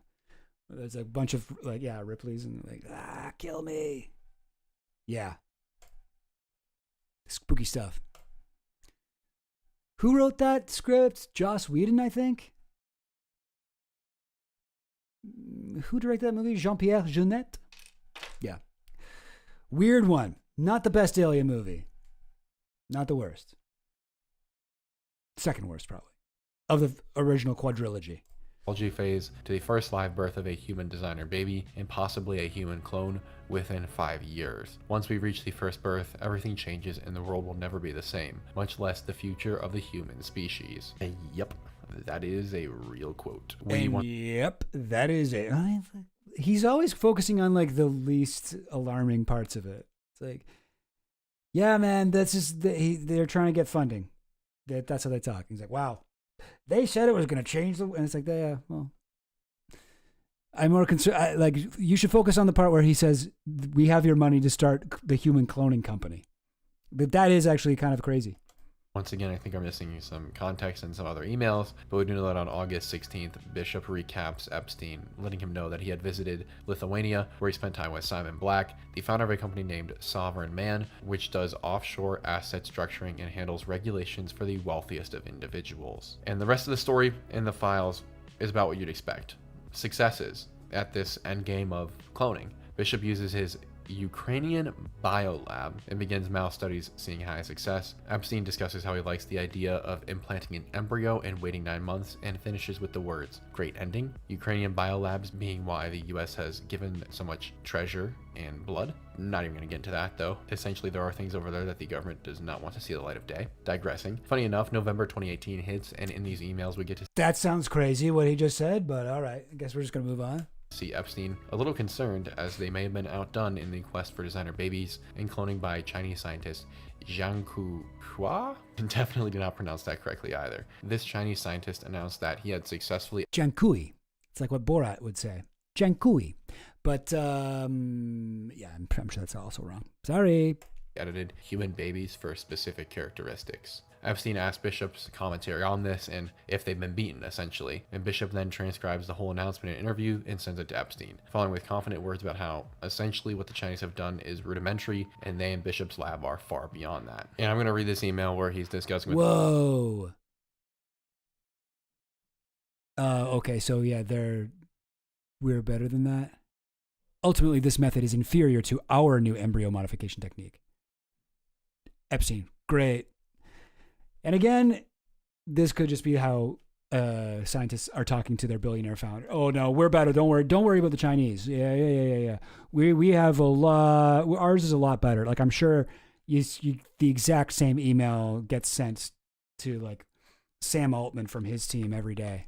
With Epstein, the differences between this Chinese scientist and what his lab is doing. I am sure you've seen the news. Short version of the core technical problem. There's high mosaicism because of their technique, meaning only a low percentage of cells in the body have any of the modifications. My team has been working on a new technique which does not involve stem cells in the testis. Instead, it's an embryo... The testes. Okay. Embryo editing technique, more similar to cloning. I'm going to underline that for you guys. Cloning, which does not require an injection to the... No, you didn't though. I'm going to underline that for you guys. You didn't underline it. Oh, you just mean I'm going to underline it to you by saying it again? Is that what you're saying? It's also, again, like, okay, I won't complain about this again, but like, come on, dude. There's so much fucking empty space on the screen. This is so small. Most people are watching on their phones. How are they going to read this shit? Biodad. The idea hit us like a bolt of lightning, so we're moving along in that direction. Meanwhile, our overseas lab has reported some mouse testis transfection results. They are observing maybe a 5% transfection efficiency, which might be enough. Further testing is ongoing, but ultimately this method is inferior to our new embryo modification technique. Talk soon. Brian. Epstein's reply is simply, great. What's odd about all these progress updates, though, is that it makes it clear a lot of progress is being made, and Epstein is pouring millions into this thing to try and get to the end goal of designer babies with complete genetic modifications and the cloning of himself. They're not mincing any words at this point. It's obvious what's going on. They are mincing some words because they have not said what you were saying they said. But yes, it does seem like they're trying to do cloning On this relationship. And that's why Epstein had spent a decade almost, possibly more if we had all the files, developing these relationships and these friendships and these colleagues. So why then does everything drop off right there in 2018? Epstein wouldn't be reported in the mainstream narrative as deceased for another year-ish, and a guy who has spent a decade on a problem like this and all that money wouldn't just suddenly stop being interested. And they also, on the other flip side, even if Epstein, for whatever reason, just stopped being interested, the other people are still working on this and are still receiving this money and are still working on the money they have. So it reads more like, and kind of proves this idea that we only have a fraction of the story. And we are fully aware, as it stands, that the government has been deleting files from the Epstein collection. Not to mention we only have a fraction. And this is another one of these conspiracy theorist techniques where they're like, oh, but they've been deleting files. So the thing that I can't prove, it's probably in there. It's like, but you could literally say that about anything, you know? Yes, there have been Epstein files that have been deleted. That's nuts. And we should be tracking that and making sure that we keep backups, which Epstein researchers have been doing that. But like, you can't just be like, oh, it's gone. You know what? It probably had proof that Epstein cloned himself. Probably had proof that baby Epstein lives in my basement. Probably had proof that everybody that I know at my job is actually an Epstein clone. That's probably what the DOJ took down from the Epstein files. Yeah. They didn't want me to know because I was really close to finding it out. Of the files as it is. So logic would suggest then that we are only saying a small part of the story. Oh, Red Mighty Mouse, 100%. Epstein comes off as dumb in so many interviews. I wouldn't be surprised if he was getting duped by the people he was giving so much money to. That's the thing, right? Like, I feel like Epstein was pretty good at convincing like billionaires that he was smart, but like he wasn't actually smart. And a lot of, he was like, whatever, he's probably above average intelligence, but he wasn't like a genius, like scientist, like he wanted people to think he was. And I think that the scientists that he talked to largely knew that, like they could tell he wasn't on their level, but it was useful for them to kind of like, coddle him a little bit and, give him a little ego boost and help him to be like, oh yeah, I am definitely a good, smart guy, right? I know about all this. And they're like, yes, great. You're really smart. Thanks for helping us out with this calculation. By the way, I need another $1 billion from you. Like, I need another $2 million to open my cloning factory that you wanted. I remember that. Yeah. Cool. So send that over. But again, thank you for your genius. Yeah, I for sure think you're right about that. That's just how it works. Just how it works. Yeah, there you go. Really true. Epstein was P.T. Barnum smart, not science smart. Totally. Oh God. And the reason the messages on the cloning topic seem to fall off the edge is because the rest of the record is redacted. And we get a pretty good idea that this is happening because of the holes in the story where months and in some cases over a year. Pretty good idea where this is happening because, guys, I can't prove it, but I believe it. So then the proof must be the ones that they took. Go by without an update or any updates. Conversations that seem to be part of a larger context that we just don't get. And I touched on this earlier, but if I were... completely unconvincing. And you don't need to do this. You can just say what you found because what you found is cool and cool. It's interesting and like crazy. You don't need to pump it up with all this extra shit. Like, what's the point? Why didn't they delete the other one? Why didn't they delete the email that says I'm going to start a cloning company? Like, to me, that's the big moment here. That's the big moment in this whole video. Or to wager, whatever systems and people comb through these documents likely just didn't realize what was in these roughly 24 pages and what it reveals. Because it's a project so dark and disturbing and outlandish, it doesn't seem real. It seems like science fiction. And yet, by all accounts, it was actually happening. And even more alarmingly, it is actually happening. The cloning element, the main theme of this video, is incredibly disturbing. It's beyond words, actually, the horrors that would come of this, of cloning and genetic manipulation alone. Period. But of Epstein, and by Epstein, there is orders of magnitude worse results, I would think, from that. And yet there is good reason to believe this is not the only Epstein attempt at extending his bloodline. We covered this in the Zorro Ranch video, which seems like years ago, but it's only just months ago. It's a basic idea that Epstein bragged to both his friends and victims about having a desire to use women, like breeding cows beneath his ranch, a baby farm, as it were, to create as many children as possible. There are also reports of Epstein trying to pay women to be his surrogates. So Epstein's obsession with progeny is well-founded, and there are even claims and evidence in the files that he literally just had children via various women. But it obviously wasn't enough for him, whatever this was. He didn't just want children, he wanted perfect progeny, perfect in quotes I shall add, and even exact replicas of himself. And my goodness, do I think he might have succeeded. Throughout the files are poems from girls written about being pregnant and even ultrasounds of babies, human children, directly descended from Epstein. A horrifying thought, but a real possibility. This guy's being really like, I mean, I don't know. Like, people do think that DNA is like magic, and, you know, you are, if you're one of your parents is a horrible person, then you will be just because of genetics. Like, I get that people think that, but like, he's really, I don't know, he's taken it a little far. Yeah, I think it's, honestly, I don't know, right? But if I had to guess, I would say probably Epstein did have kids. There are probably children of Epstein. He didn't want to raise them. He didn't want anything to really do with them, but he wanted to have them. He had that kind of, you know, desire. And we know he did. And he had so much money, and he had so many women that he was having sex with, and he had the ability to pay women like money to live their life. Like, if Elon Musk can get, I don't know, 15 people pregnant, Epstein could have done it, right? And it seems to me like, it seems almost unbelievable. Like, to me, it seems more likely that he does have kids somewhere out there. But here's the thing, right? You can't be like, it's so scary that you're a kid of Epstein, because like Epstein wasn't around to like raise him or anything. I don't know. Like, if you're watching this and you are a kid of Jeffrey Epstein, I don't think that reflects on you at all. That's not your fault. You didn't get to pick who your dad was.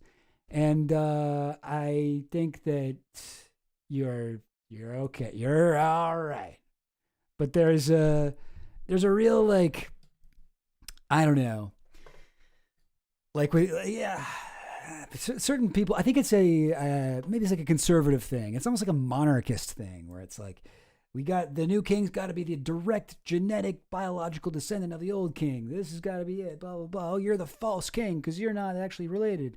And it's like, is not as important, you know? Like, you know, your parents do pass things on to you, like mostly from how they raise you. You know, I don't think that you are likely to inherit criminal behavior from your parents if they were never around.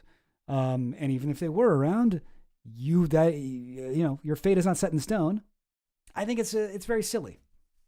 I think it's very silly. A new conspiracy theory: Epstein is not alive anymore, but there's a cloned baby Epstein somewhere out there. Yo, imagine that! Oh my God, imagine growing up as like Epstein clone baby, and you're like, as you grow up, you're like, no, fuck, I'm Jeffrey Epstein. Shit, that would suck. That'd be an interesting movie. Be interesting. Considering that the 1953 trust, which was signed just one day before Epstein allegedly passed in prison, has a clause which reads as follows. Or 2 days, depending on who you read. No, it's just that he died the night before, and then they found his dead body the next day. It's not like, oh, they're trying to cover up the scene. No, it's just like a little confusing. Really redacted name, if she survives me, the amount of 10 million. One of these names is really redacted. Wait, what does it say? As follows. 2, really redacted name, if she survives me, the amount of $10 million. In addition, if she survives me, my trustees are directed to pay an additional $5 million as per redacted instructions. The writing suggests to me and others that this could be referencing a child and the child's guardian, which would then explain why the money could not go directly to that child and why someone else is overseeing it. So now I get... I mean, yeah, like, but not necessarily his child. I mean, that's probably fucking Chelina Dubin, right? That's a long name, though. What's Chelina's middle name? Although, you know what? Sorry, not Shalina Dubin, because she would be old enough at this point. Shalina Dubin's over 18. Yeah, no, that's interesting. Suggests to me and others that this could be referencing a child and the child's guardian, which would then explain why the money cannot go directly to that child and why someone else is overseeing it. So now I guess we have to ask the final question. If Epstein succeeded in this goal of designing his quote-unquote perfect progeny, and the real kahuna, cloning. And honestly, I don't know. But in either... The real kahuna I don't think is an expression, but I'll allow it. But watch yourself, counselor. One more incorrect idiom and I'll hold you in contempt. Case, I don't really think it matters, because in all likelihood, he will. Whether dead or alive, Epstein will likely have his clone if he doesn't yet. Don't forget his DNA and cell line and genome have multiple copies stored in major medical institutions, including Massachusetts General Hospital. They may even still be there, for that matter, sitting in liquid nitrogen, waiting for the right day. And Epstein has built an extremely loyal base of people to help him on his journey, and they have very little moral consideration and are deeply invested in ensuring this works, for both Epstein's sake, whether that is him still alive or posthumously, but also for the sake of proving some weird fascination with this reputation and being the first to do it. So I don't believe it's a question of if there is an Epstein clone out there or not. I believe it's a matter of when, because it's either happened or, I wager, going to happen. And let's not forget, Epstein would have needed a womb to do all this. That is the bottleneck of this whole thing. And when you're talking about having to test this system multiple times, you're talking about multiple women who can never be allowed to get this story out. And I mentioned this in the Zorro Ranch video.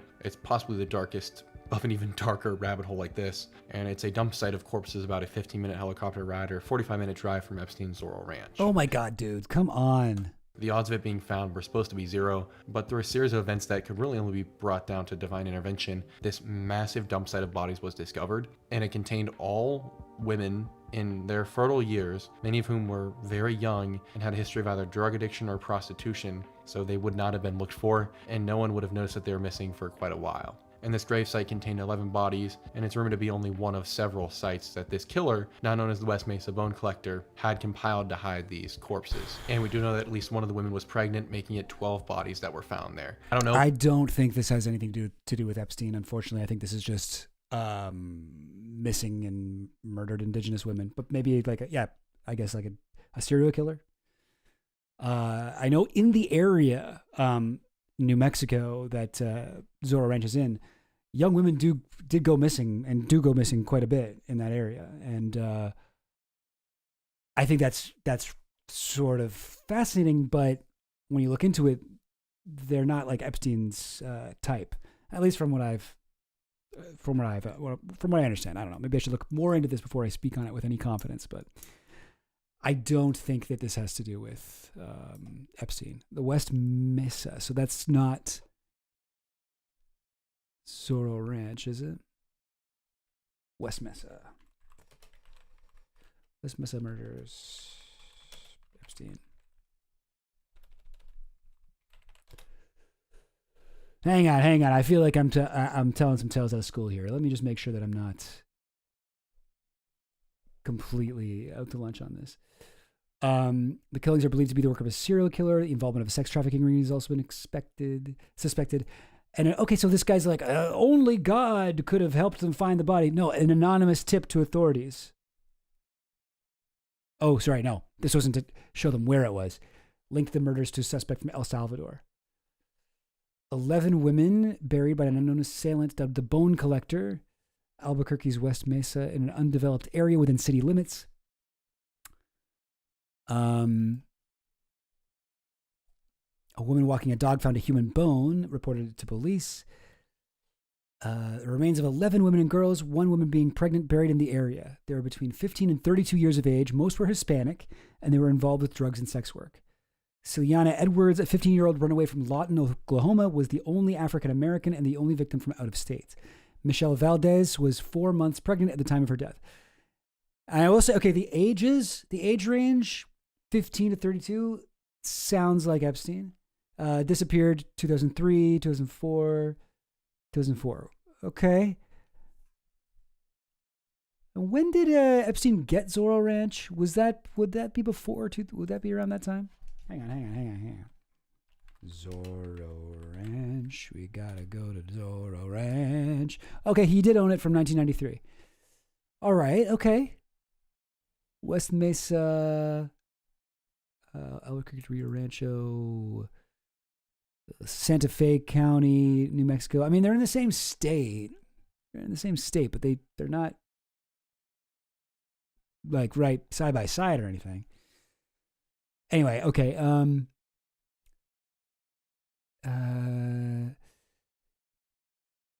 Police have suspected the involvement of sex trafficking ring operating through neighboring Texas that targets prostitutes during events throughout the southwestern, southern, and western United States, especially regularly scheduled events such as the New Mexico State Fair, to take advantage of reliably heavier traffic. Okay, that doesn't sound like Epstein. The ages work. The time frame works. Like it could be Epstein. The thing though.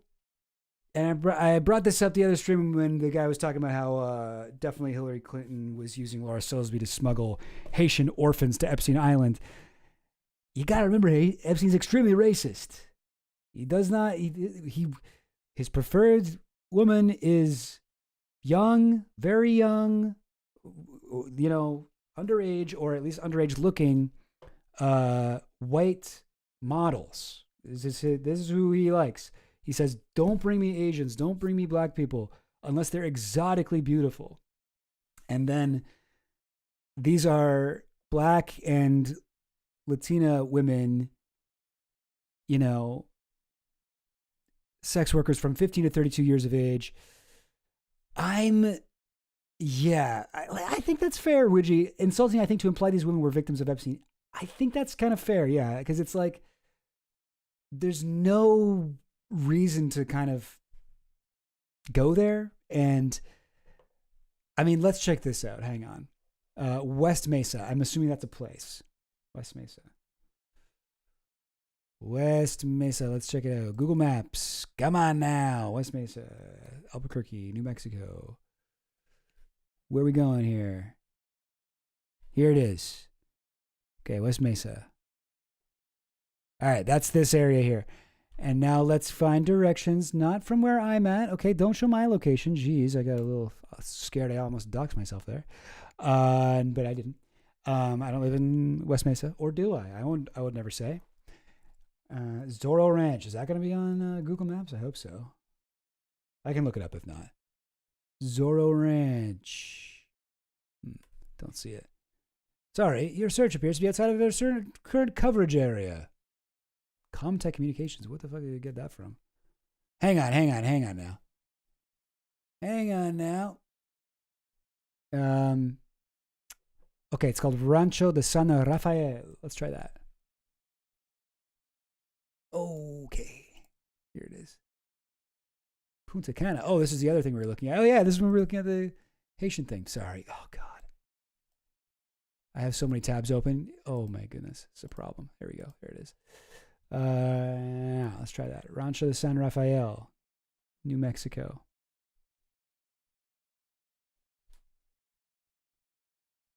What? No. Car. Driving. Okay, so wait, is it, so hang on, let's just double check. Is this it? This looks like it could be it. Rancho San Rafael? Or wait. Where's the building, though? Am I just... Oh, Rancho San Rafael is a road? I'm confused. Is that where it is? Because, yeah, it looks like that, but like... Oh, here we go. Okay, we got the coordinates. There we go. Hang on now. I bet I can just put this in, right? Boom. Okay, so yeah. Okay, so they're not close. It'd be like an hour. I mean, they're not super far. It's an hour, 19-minute drive from Epstein's Ranch. Here we go. Here it is. Here's Epstein's Zorro Ranch on Google Maps. Never looked at this before. Crazy. Here's where the flying saucers landed. Crop circles. Yeah. Apparently it was supposed to be, it was kind of set up like a town. Like it was like an Old West movie, like town in here. if I recall correctly. Anyway. Yeah, okay, so here's the thing, right? Here's what you're asking me to believe, Coop. Epstein owns Zorro Ranch, all right? Zorro Ranch is extremely secluded. It's almost like Epstein's Island, you know? Like, he can do stuff here and not worry about prying eyes. Like, look at all this empty space. Look at all this prime body-burying land. Okay, look at this. Look at all this. All right? Like, there's so many places here to hide a body. But what he did was he drove all the way. He did like an hour drive over, multiple months. Drove into the city with these bodies in his trunk in the hot New Mexico air. Drives into, like, look at this. This is where he goes. And he goes to the Mesa, whatever it's called. What was it again? West Mesa? And this is where he buries the kids. Or where was it? In the desert on the West Mesa of Albuquerque, New Mexico? Oh, okay. I mean, maybe I'm not looking at the right spot. Albuquerque's West Mesa. And Arroyo Bank. Okay, so a river, like a water course. Albuquerque's West Mesa. Elevated landmass. Okay, I am looking at the wrong thing. Sorry. The West Mesa, west of the Rio Grande, however you say it. Because I'm like, this is the middle of a town. But maybe, oh wait, is this the Rio Grande? Yeah, this is the Rio Grande. What I'm confused about is that this is not a desert.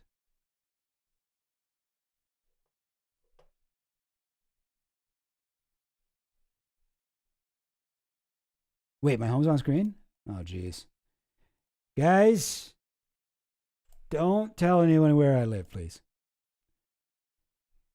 But maybe, like, is it over here or something? I'm confused. I typed it in right? West Mesa, Albuquerque, New Mexico. Anyway, whatever. I don't think so. I'm saying I don't think so, and I do agree. I think it's kind of fucked up to make a claim like this without any proof. Oh, but it does sound mighty convenient for that to be Epstein related. It would actually be very inconvenient for him to drive all the way out when he has plenty of desert over where he's at. Because it's so close, and Epstein would have needed wombs. It's not that close. Infertile women to make this whole thing possible. Yeah, then why did he kill the pregnant women? Why did he kill any of those women? Huh? And in the Zorro Ranch video, I thought this might have been from Epstein's parties. I suppose if you're... Okay, you know what? Just to be totally fair, I guess if the argument is that he wasn't using these girls for his own, perverse ends, and he just wanted them to be incubators, maybe that's something. But in that case, why would he even go after underage girls? Why not just, pay for surrogates?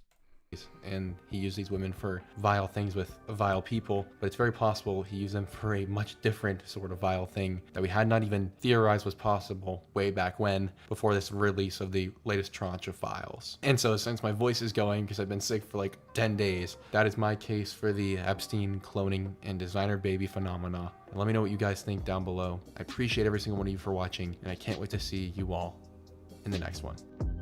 Cool. You know what? I will say I didn't hate it. I think that's my new favorite Coop video. Because most of the ones I watch, I'm like, bro, what are you talking about? This one I was kind of like, it was something I didn't know about before. It was kind of convincing, but I still felt like he was focusing on kind of the least impressive parts of it, and also being so speaking with such certainty about things that he didn't know, which he always does. But it's kind of strange, even when he has a real scoop, Coop with the scoop over here, scooper of Coop, whatever he calls himself.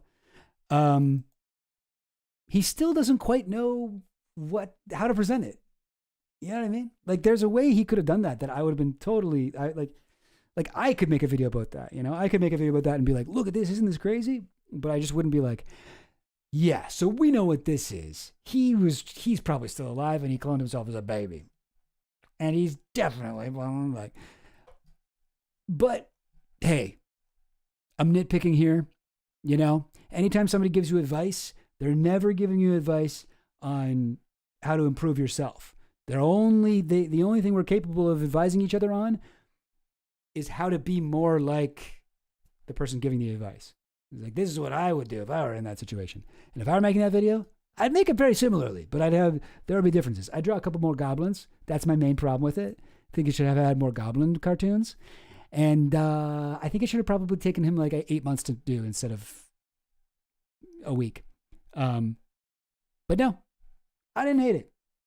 And that's my integrity, folks. I will, even if I in the past have not liked your stuff, if I do like something, I'll let you know. I'll say, it's cool. They give you advice on how to be more useful to them. That's true. That's very true. Something that somebody told me once when I was doing stand-up comedy, somebody was like, and I actually do think this is like one of the best pieces of advice I've ever gotten, is anytime somebody's telling you advice on your stand-up, they're not telling you how to make your set better. They're telling you how they would do it. They're telling you how they would do that joke. And like, I find, because like comedians love to give each other advice. They love to be like, hey man, that joke you do, you should do it like this. Or hey, you should try it, blah, blah, blah.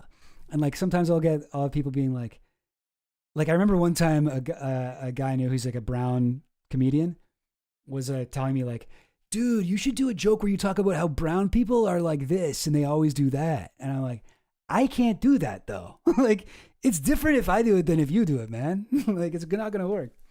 But like, it's funny because I think one thing that's really helpful, not just in stand-up, but in kind of anything like this, but when somebody gives you advice on something where they're like, oh, this part of the joke, I think it would work better if you did it like this. Like, maybe the actual suggestion they give is bad, for you, or, that you don't like it, but you should at least pay attention to the part that they're critiquing, because there's probably something missing from that part. You can be like, oh, so, okay, I'm not going to do the thing that they suggested, but yeah, that part doesn't quite work, does it? Maybe I should blah, blah, blah, blah. But yeah, I think, like, there's that story, Eddie Murphy got some advice from Bill Cosby. Like Bill Cosby told Eddie Murphy to stop swearing. Filth, flarn. He has a bit about it. And it's like, that's so funny because, like, yeah, Cosby doesn't swear.